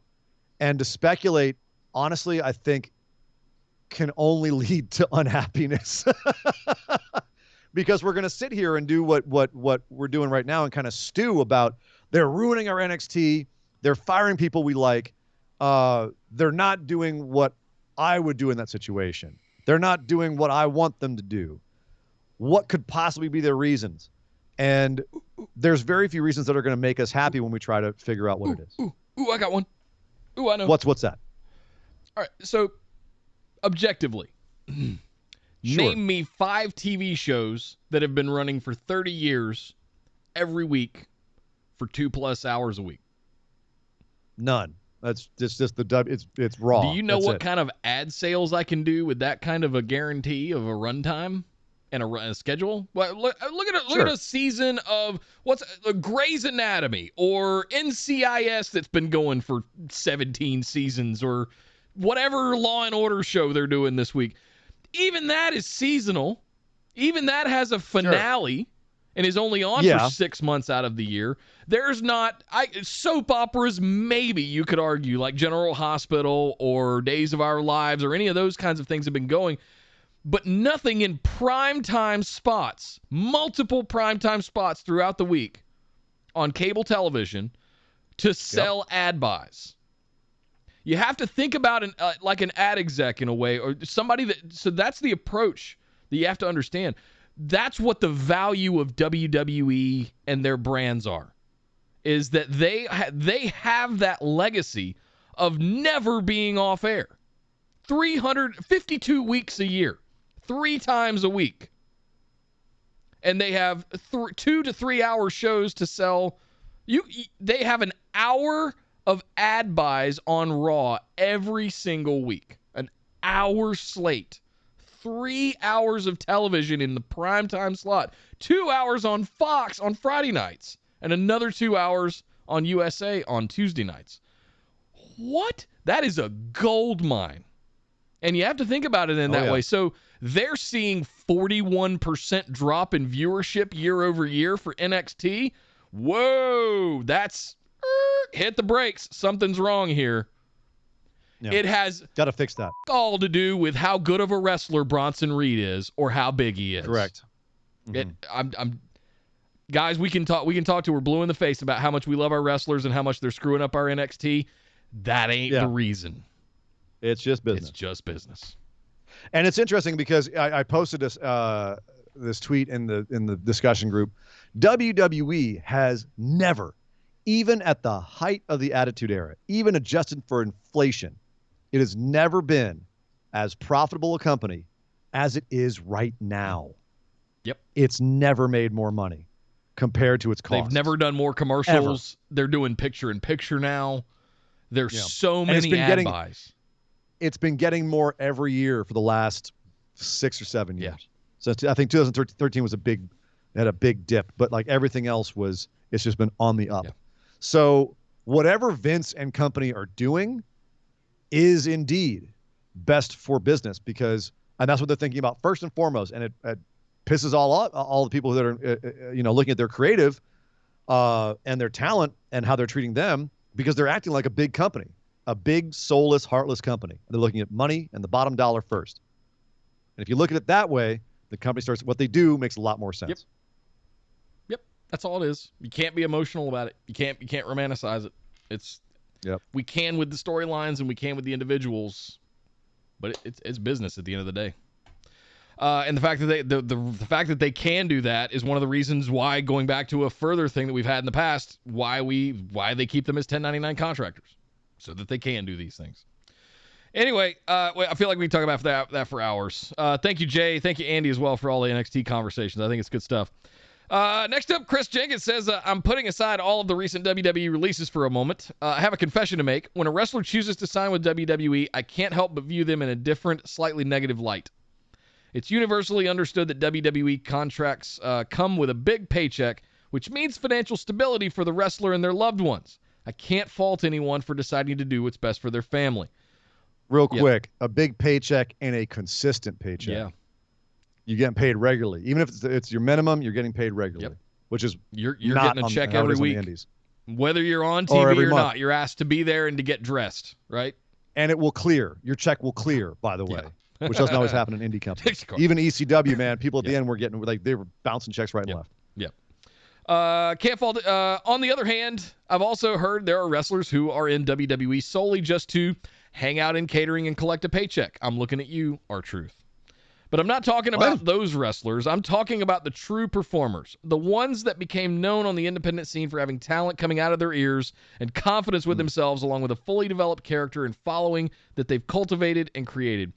Having said that, even if they are promised that all their dreams will come true, I have to imagine that when those wrestlers sign with WWE, they understand that on some level, all their previous work will go down the drain and the creativity handcuffs will get put on. If they sign because they're just so excited to be part of the iconic WWE roster, I get that, but I personally don't think it should come at the cost of who they are as a performer. If they've heard the countless backstage horror stories and followed the dismal on-screen wrestling stories and character arcs in the past, why do they still sign up? I guess I don't understand why a possible WrestleMania moment is worth years of embarrassment, negativity, confusion, and pettiness that is reported to be all over WWE. I know that life is not all black and white, but rather filled of shades of gray. But if they are true performers, and this is indeed performance art, shouldn't the wrestler's performance, artistic expression, and professional integrity be worth more than a bigger paycheck? Here's what I want to know. Do Ian and Nick feel as disappointed as I do when we hear a promising new wrestler has intentionally clipped their own creative wings and signed with WWE? Interesting question. Very interesting question, because this has to, I mean, correct me if I'm wrong, Nick, but to me, this sounds like he's literally talking about artistic integrity entirely.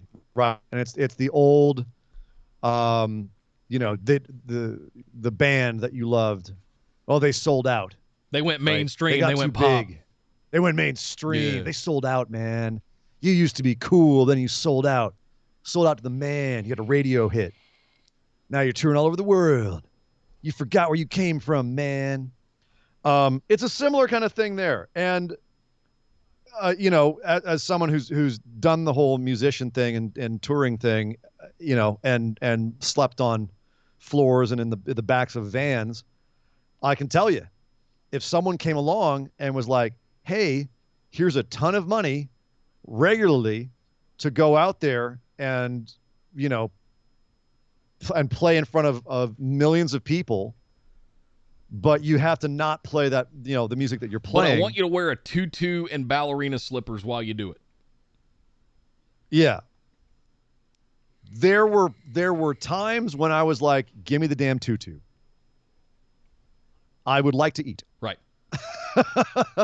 You know what I mean? You have to wonder about it. And to a certain extent, you look at the people that you're talking about here, Chris, that are the indie wrestlers that put in their time on the independent circuit, that went and had these incredible matches, but in front of smaller crowds, 500, 1,000 people at most, and let's say, maybe Ring got of paid Honor, $50. right? Or let's say they were one of the more successful ones. Like, let's say it was some of the people that were the Ring of Honor crew. Sure. Samoa Joe and CM Punk and Daniel Bryan and Kevin Steen and Generico and so forth. Roderick Strong and just all of those guys, right? The Bullet Club guys, all of them who were on the higher end of the indies and making pretty good money, but still having to hustle a lot to get ahead and keep going. They went and busted their asses for 10, like some of these guys came to WWE with 10, 15 years of experience.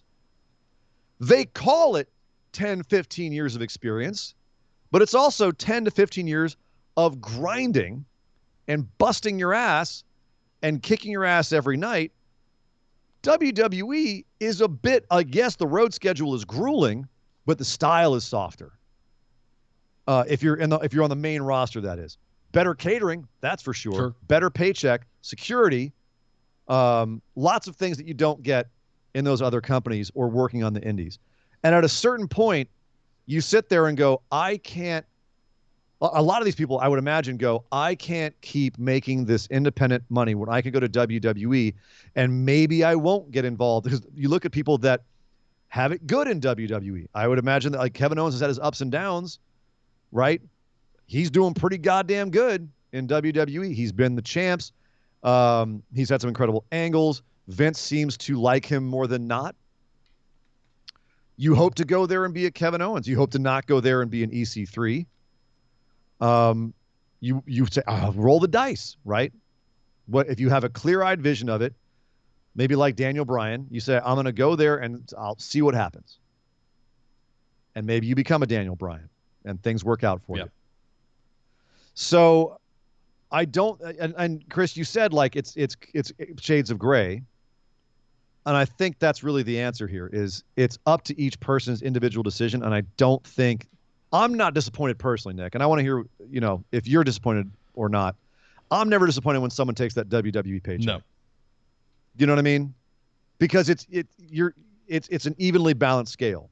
Money, but also lack of autonomy and possible humiliation. So you're gambling. They're gambling. And I applaud anyone for taking that gamble, trying to make their shot. There's one thing I've gotten progressively better at in my own career. Interviewing and negotiating. Sure. Right? And I think there's a level of wisdom that you gain. If you look at people that have come through WWE, for some reason, the Good Brothers are popping into my head. They were here for a minute. Right? They're pretty bitter at WWE. Yeah. Sure.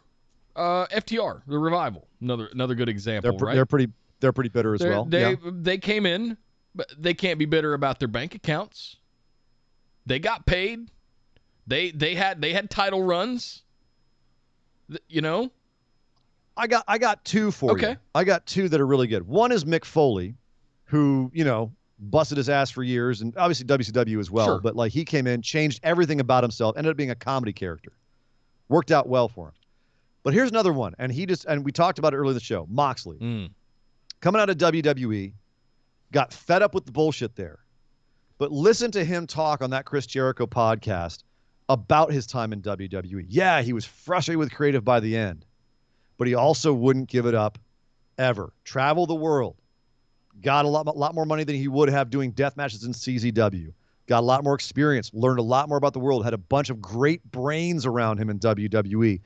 The production minds alone there are incredible wealths of knowledge. Got to be in one of the best tag teams, frankly, in the history of WWE in the Shield. So he absolutely he made history all over the place. So he came out of WWE saying, anyone who's mad at being in that company, I get it.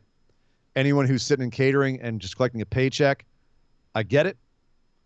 But it just wasn't for me. And I think that's the clearest-eyed version of it. Like, look, the Goo Goo Dolls were a punk band for years and years. Sugar Ray was like a hard rock punk band for years and years before they went, dude, we gotta put our kids through college here. We had our fun. Let's go make some money. Let's sell out, if that's what you want to call it. And they had hit after hit after hit. And they did. And you know what? All the way to the bank. They got their cake and eat it too. So no, if a great indie wrestler signs with WWE, I have no problem with it. No. I think that if anyone wants to go the hardcore Fugazi route, right, and just never sell out, hey man, cool. That's what you want to do. Like if you can live with that, if you're cool with eating peanut butter jelly sandwiches or however you live your life, whatever you do to make ends meet, awesome. I appreciate purism. Go hang out with Phil on Twitter. Well, whatever. If you want to be that guy that's gonna buck the system, like understand what you're walking into. You're taking a chance on yourself. You're betting on yourself. That's what this is about, and I will never frown on that. Exactly. I will absolutely never frown on that. But conversely, I'll never frown on the Fugazi, like I said, the Fugazi mentality. Yeah. Where they're absolutely anti-establishment. They're never going to go to WWE. Screw WWE. Sure. I'm never going to shit on that either. No. Like, cool. If live your life, dude. I mean, I understand anybody who, like Chris pointed out beautifully, like there's a lot of reasons not to go to WWE as well. There's a lot of reasons not to. I can see a lot of people making moral decisions with themselves. I can't take that company's money. Totally understand that. But I never am disappointed if someone wants to go, as you say, Nick, bet on themselves. Yeah. Hey, Calthrin 100 bits said there's an art in overcoming no. Some of the best things I've ever seen came from artists being hamstrung. For instance, Spider-Man the animated series could not use guns. It was still a great show. NXT, you can't curse. You still have compelling promos, etc. Yeah, how do you cut promos? How do you talk without doing these things? Like, finding creative ways around things sometimes is the best. Like you look at the 80s, right? Love some of the special effects in the 80s movies. Yeah. Well, we don't have digital effects yet. How do we make these things look good or as good as we can with what we've got? Any movie before the advent of digital effects where you can just do whatever you want. Any movie where they're like, we have to make it look like there's a storm outside. Oh, I know. We'll create a plate. We'll film a bunch of fog rolling across the ground upside down and then create a cutout on this frame here to film it on the back. All the creativity you had to do to just make that happen. Yeah. Crazy. Yeah. Good stuff. Thank you very much, Good Chris. stuff. Appreciate it, man. Thank you. Love all this talk about wrestlers and NXT and all that kind of stuff. Next up, Esme says, Hola, papis. Hope you two are well and fed. I have but one question. Is Nicolas Cage the best actor of the decade? Oh, my. As someone who has completely reinvented himself, betting on himself and doing outlandish projects that have created a loyal cult following, he's come very far from things like Raising Arizona and The Rock.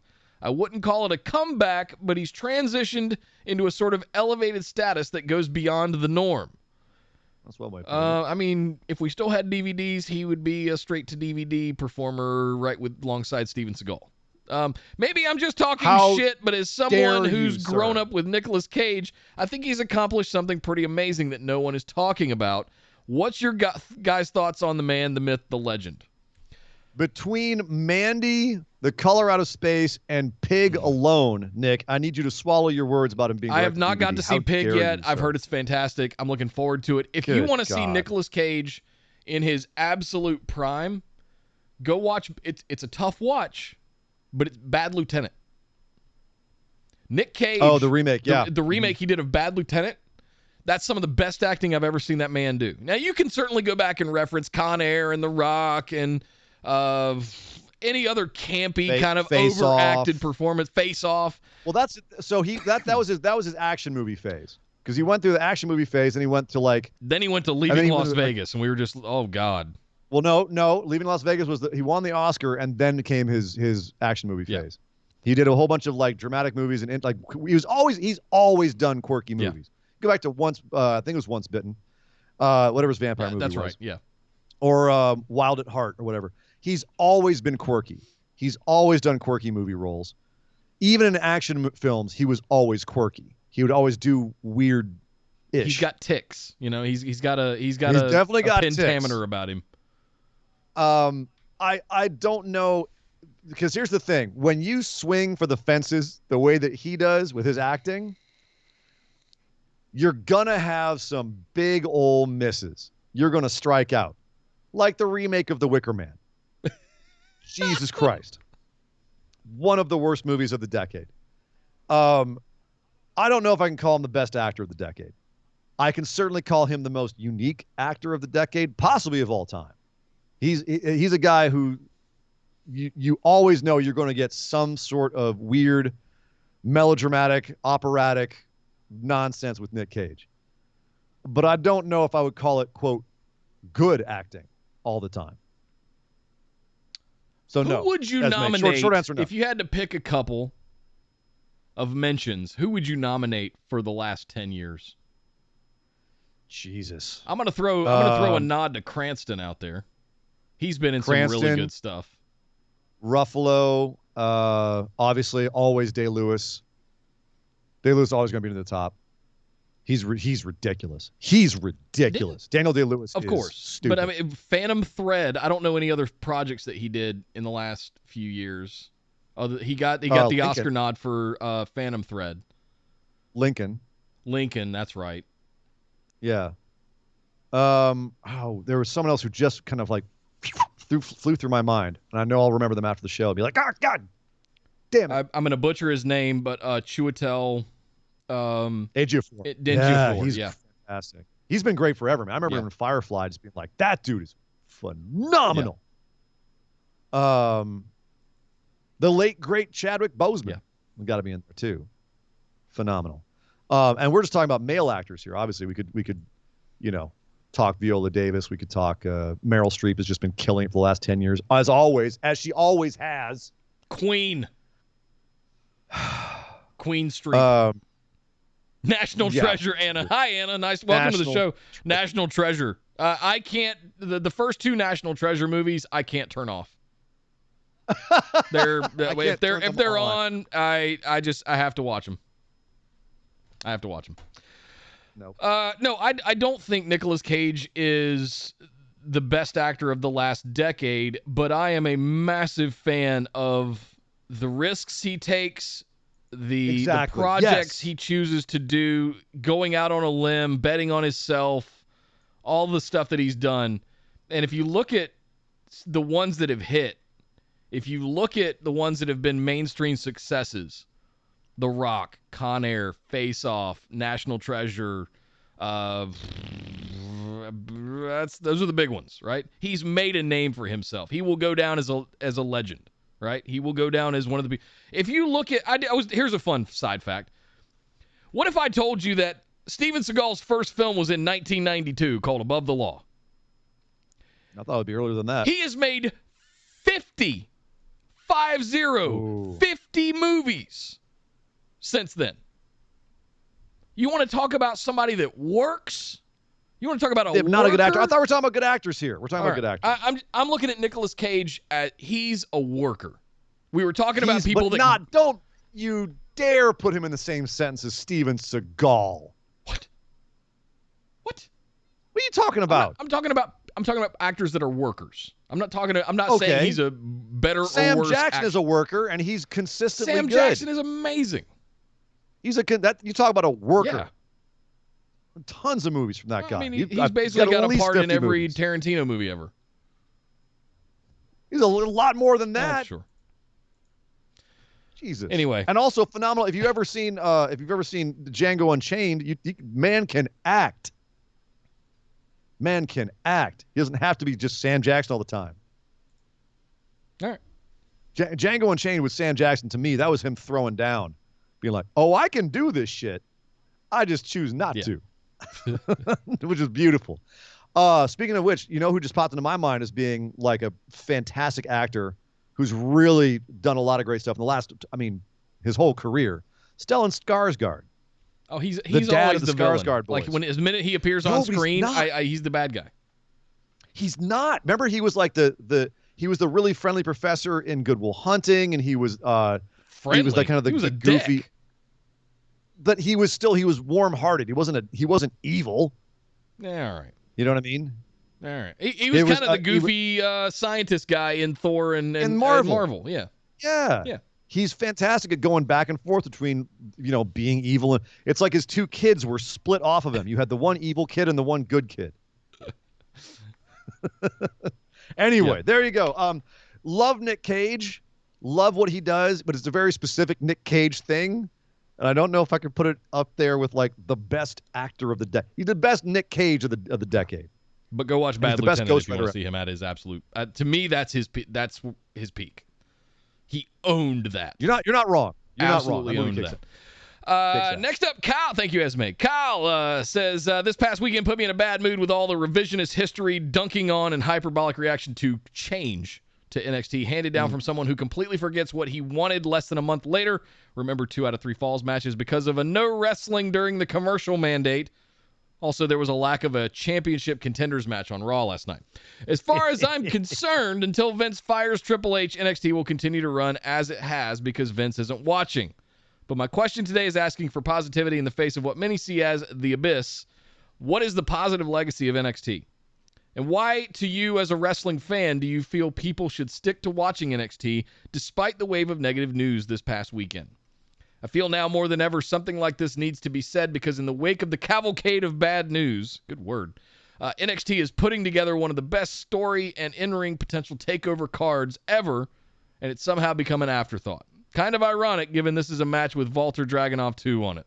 This is a card with match with Walter Dragunov 2 on it. I don't feel like it's the best ever.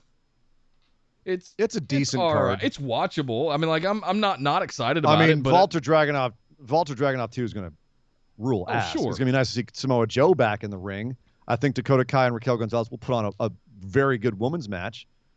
It looks like I don't know what else we're going to get. Let's see.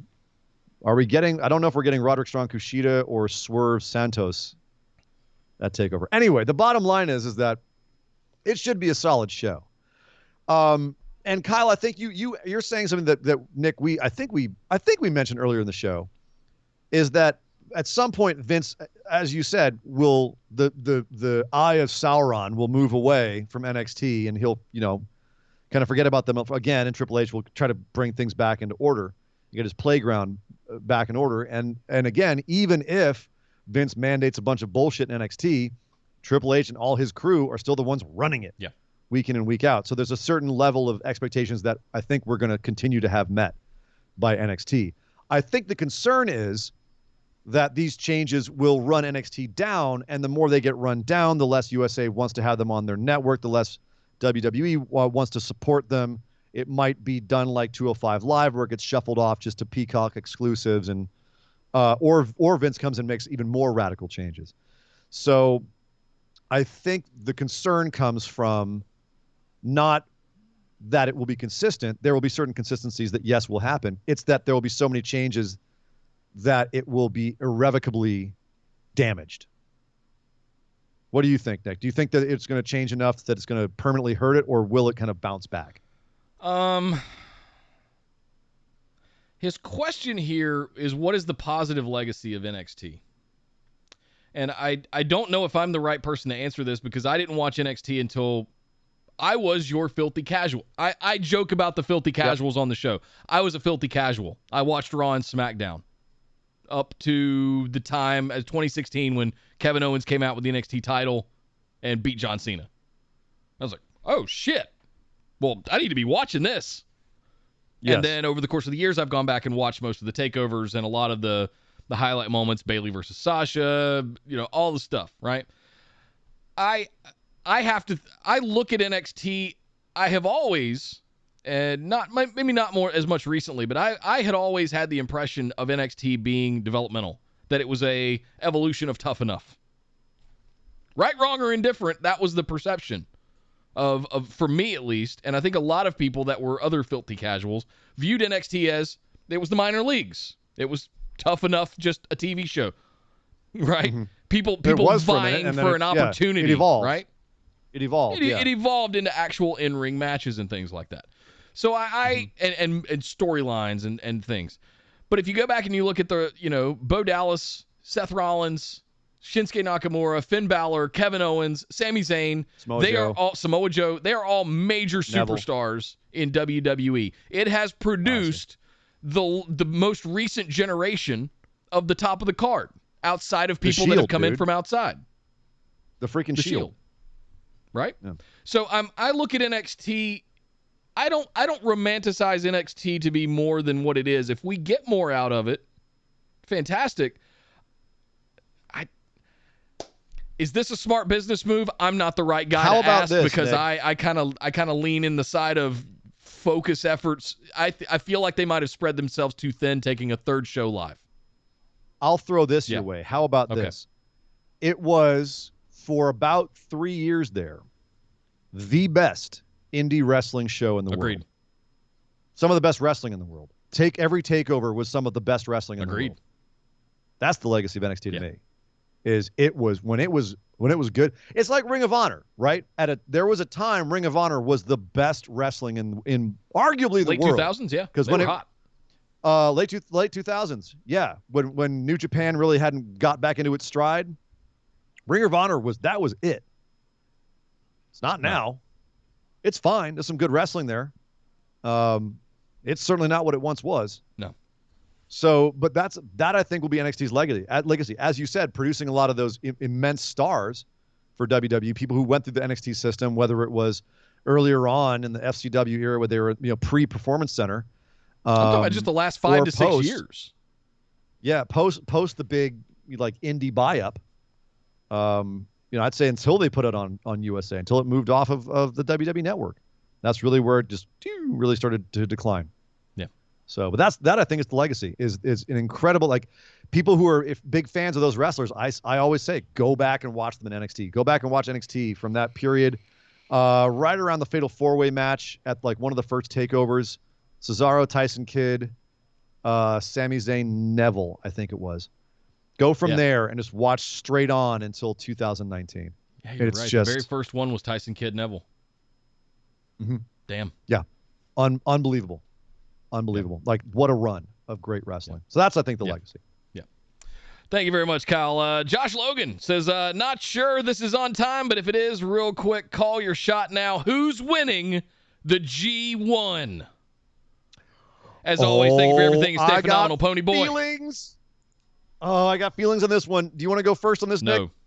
I have been a little bit down, if I'm being honest, I haven't been keeping up with New Japan this year. I feel like I know Shingo's had a championship run here, and I'm anxious to see the implications of him being the champion going into the G1 here shortly. I don't have any favorites that are standing out right now. I mean, obviously Kota Ibushi, 2-time winner, it has to be considered up there. Okada can't not be considered. But beyond that, my hot take is I think Moxley's going to be in it again. Death Rider's going to be in it again. I don't know. It's going to be tough to get him over there. I'll see. After the show, well, I suppose if Tanahashi's over here now, there's guys who Ishii is as well. They're both coming over for the show here in LA. I guess it's feasible. You Moxley could work that show and then go back over to Japan in time. It's possible. But who do you think? You got a favorite? I certainly do. Will Ospreay. If he's healthy, he's healing up right now in England. If he is healthy and he can make it back to Japan, he's the one who has the best story with Shingo Takagi. Takagi's never beaten him. He didn't beat him for the belt. Ospreay can come back and say, that's my belt. If I have to go through the G1 to get it back, I will. What a great way to reestablish Ospreay as a force. What a great way to reestablish who he is. Have them beef all fall. And if you think about it, some of the best matches in New Japan of the last 10 years, you've got the Okadas and the Omegas. You've got the Ibushis and the Naitos and the Ibushis and the Tanahashis. You've also got the Shingo Takagis and the Ospreys. They had a 6-star match. They had 2 5.5-star matches. Shingo's never beat Ospreay. Let me flip it on you. What a Tokyo Dome main event that could be. Takagi wins and chooses Ospreay to be his opponent because nobody beat him to prove that he can beat Ospreay. That's awesome, and they promo off all the way to the Tokyo Dome, right? That'd be my number 2. If Ospreay's not healthy in time, I love that idea. Yeah. That could be plan B. You know what I mean? Ospreay's not healthy in time. He can't work the G1. Have Shingo win it. Ospreay comes back and Shingo just goes, But Ospreay Takagi at the you son of a Tokyo bitch. Dome at Wrestle Kingdom in January for the title. Yes, please. Yes. All day. Yep. However you get there, doesn't matter. Yep. Thank you very much, Josh. Looking forward to the G1. Next up, Marshall says, evening, fellas, as we're on the verge of Rampage. Rampage. Excuse me. Shingo did beat Ospreay once. I think it was the second. Was it the second Super Juniors match? They had that killer match. Ospreay won, and then I think the following year they had another. I don't think it was Best of Super Juniors though. Oh, he beat him at the G1, but he hasn't beat him in singles on the regular year circuit. So there you go. Yeah, night five at G1 Climax 30. Got it. Last year's. Mm-hmm. But that's a hell of, what was my point? Yeah. That's a hell of a feud between the two of them. Keep that going, amp that up. I mean, that's got massive potential for the next couple of years. That's what I'm saying. And also Ospreay as a G1 winner just sounds right. Marshall says, evening, fellas, as we're on the verge of Rampage. How do y'all feel? How do you feel AEW should use Rampage as far as storylines and matches to keep it unique from Dynamite? Looking forward to how they branch out and extend their stories. As always, continue to remain phenomenal. Thank you, Marshall. Mwah. Thank you, sir. What are you expecting out of Rampage? We know we've got Mark Henry on the desk. That's about all I know about it right now. Yeah, it's Mark Henry, Taz, Excalibur, and I forget who the fourth announcer is. But, honestly, I expect Dynamite Part 2. I almost feel like this is them kind of shooting their first real shot at WWE. They picked Friday nights after SmackDown. They're not going head-to-head, but they're going to be following on SmackDown, and they're going to be in direct competition with SmackDown. If you're not putting out a show that people can enjoy right after SmackDown, if you're not putting your best on the line right after SmackDown, what are you doing? I expect Dynamite Part 2. I expect them to split their roster. I don't mean the way that WWE does where people are locked into each individual show. I suspect storylines will run through both shows, but you might not have the same talent working both shows in 1 week. I feel like Dark and Elevation will still stand as enhancement shows, and I think these two will kind of operate like Raw and SmackDown, respectively, where you're going to have, I suspect it will be the way that Raw and SmackDown run when they're not brand split. But hopefully not with the one or two top people taking up all the main time on both shows. So that's my thought. I feel, again, Nick, correct me if I'm wrong. If you're putting a show up against, right against the end of SmackDown, you're going to be directly compared to that show. So anyone who hasn't, you're forgetting one thing, AEW. Though. What's that? Why do you put a TV show on after 10 o'clock? Get a more adult crowd, especially on a Friday night. What if it was like R-rated Dynamite? Not R, but TVMA. Dynamite already goes. They just had a death match on Dynamite. Dynamite goes pretty hard. I understand, but what if a lot of the other limitations could be lifted after the 10 o'clock hour? A couple more S-bombs. There are accepted swear words on cable TV after 10 p.m. So it's not just about swearing up the violence a little bit. You could make it a little bit more. You could have a title that was specific. I don't know, a hardcore-esque title. I see. Look, I don't think this is just going to be Dynamite 2.0. I think this is going to be Dynamite on crank. With Jason Statham? No. There's nobody gonna be running around putting battery cables on their nipples, right? Oh, unfortunately, right? That's a different show. Might be.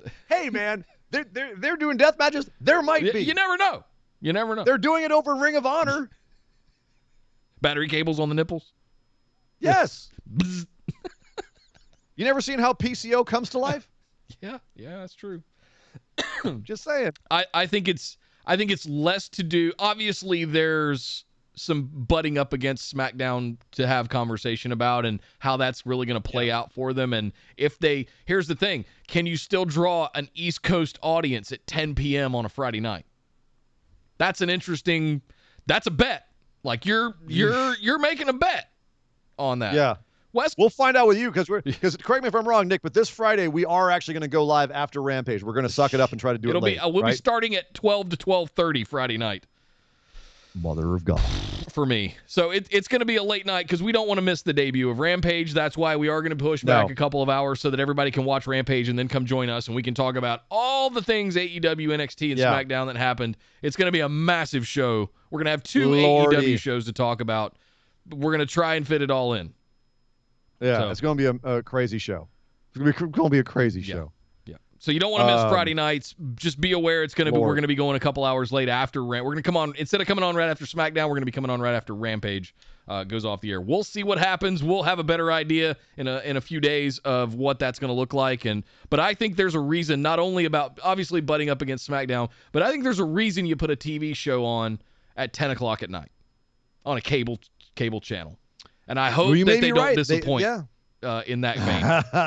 I want to see Nick's primetime Friday night hardcore shit. Like, give me something to watch. Nick's CZW. I'm salivating.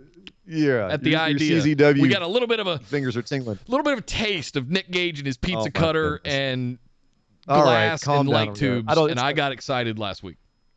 I think they will be capable of going there. I don't think they will regularly. Okay. Fair enough. Last but certainly not least, Billy Stickler says, gentlemen, last week I was very happy. You see, I happened to enjoy Phantasm, and the original Hellraiser came out 3 months before I was born, so I literally haven't had a good Hellraiser movie come out in my lifetime, which is sad. Oh, man. The movies were big successes, so the next project is this. Same premise. No rules, any budget, complete freedom. I need a sequel to a horror movie that you feel needs a sequel. It can be anything from a one-off like Shaun of the Dead or a franchise like Friday the 13th. Only things off limits are movies definitely getting sequels like Halloween and Texas Chainsaw. And, of course, Behind the Mask, The Rise of Leslie Vernon. It's needed a sequel for over 10 years, so that's an easy answer. Thanks again, and hopefully we can make more movies in the future with those creative minds. Thank you, Billy. Thank you, sir. I feel awful. I gave money to the Kickstarter for the sequel to Rise of Leslie Vernon 2. And it obviously never happened. What a great movie that is. So I can't choose that one, what you're saying. No rules, any budget, Nick, complete freedom, a horror movie sequel that needs a sequel.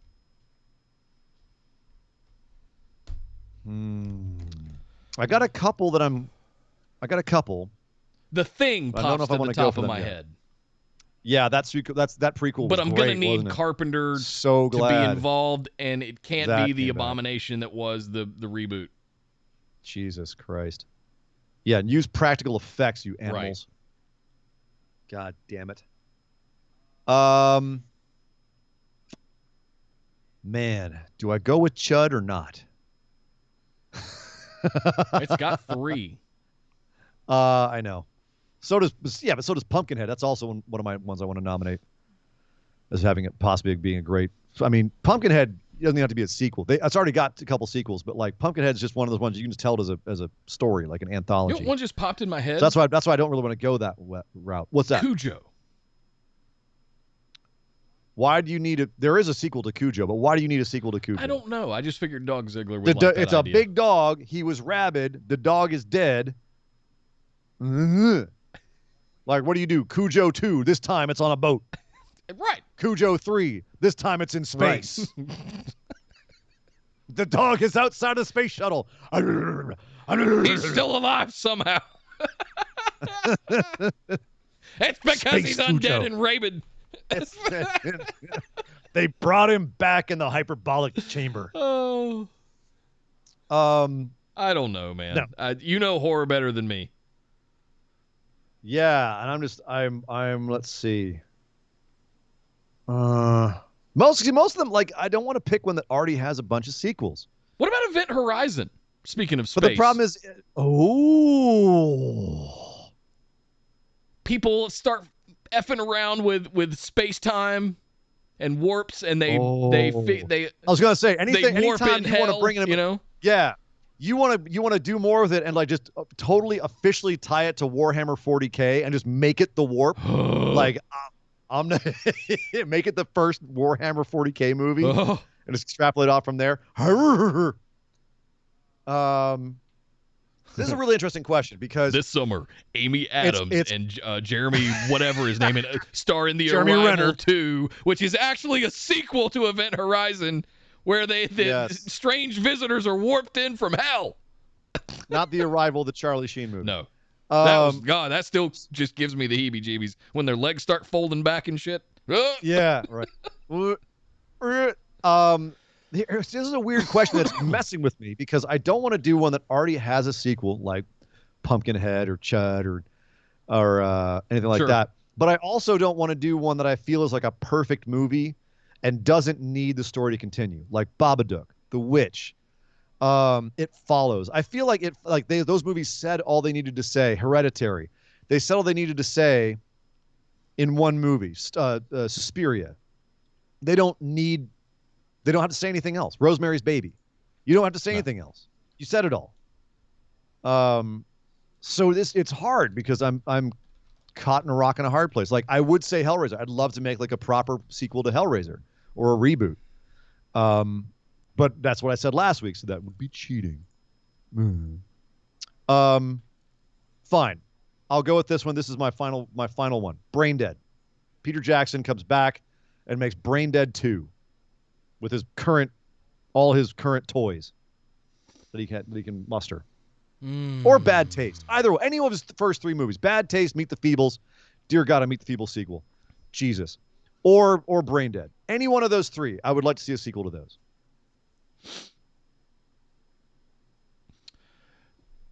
So the one that I know you're gonna love, this one, the one that popped in my head, I'm wondering if the follow-up was a sequel or not because I haven't seen it yet. The Witch.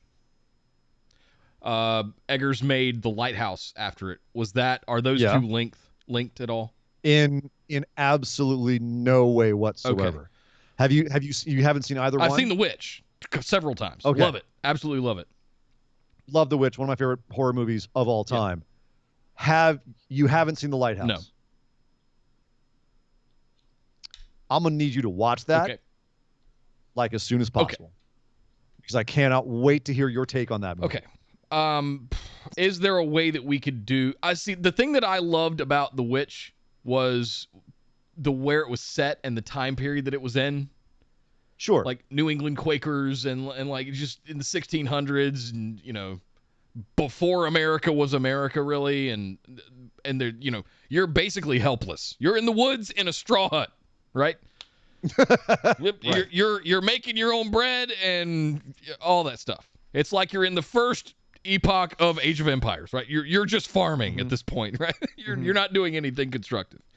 And you're completely helpless and out there alone. I would love to see a modern...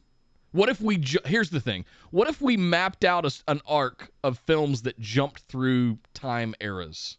Historical eras, almost Age of Empires style. What? And we just had The Witch that was ever present. The central thing that was always messing with people regardless of technology or any advances in civilization that they made. This is like Nick booking movies. Yeah. Sorry. I was trying to there keep you a go, straight brother. face. Yeah. Good job. Well, there you go. Our sequels I'd love to see a sequel to Brain Dead. Original cast. Oh, God, yes. Oh, that'd be good. See the mother eat your dog one more time.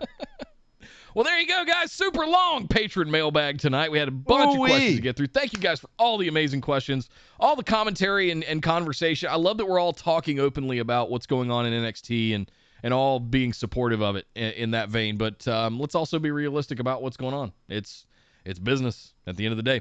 It's business. It's sad to say it, but that's unfortunately what WWE is. A big corporation. Multi-billion-dollar business at the end of the day. Yeah.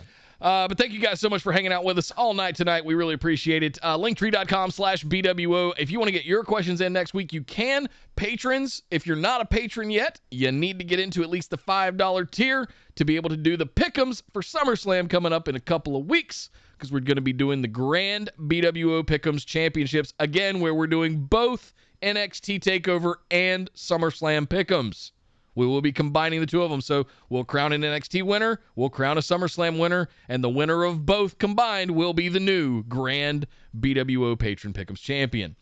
We'll also be potentially crowning, we have a huge campaign going on for the Booby Prize winner, competing against the two-time Booby Chief, Mr. Martin Welch. We have several contenders at play. BWO official Keiko has ruled that it is open, that anybody can compete for the Booby Prize and challenge Martin Welch for his title of Booby Chief. It's going to get intense. It's going to get fun. I'm looking forward to seeing all the promos come in to the Facebook discussion group. You can throw them in Discord as well if you'd prefer. But yeah, come join us. Thanks for hanging out tonight. We'll be back Friday night after Rampage. So remember, 2 hours later than normal BWO time for Rampage. But until then, guys, linktree.com/BWO. Go hit all the links. Go share everything. Like, follow, share, subscribe, do all that stuff. We really appreciate it. Thank you guys for getting the word out about BWO. But until next time, my name is Nick Howell. You can find me on Twitter at DataCenterDude. And I am Sir Ian Dangerous. You can find me on Twitter at Sir Ian Dangerous. But my God! Would somebody stop the damn match? This show is part of the Orbital Jigsaw Network. For more episodes, subscribe to us on iTunes, Google Play, or Stitcher Radio. For details and show notes from each episode, check us out, orbitaljigsaw.com.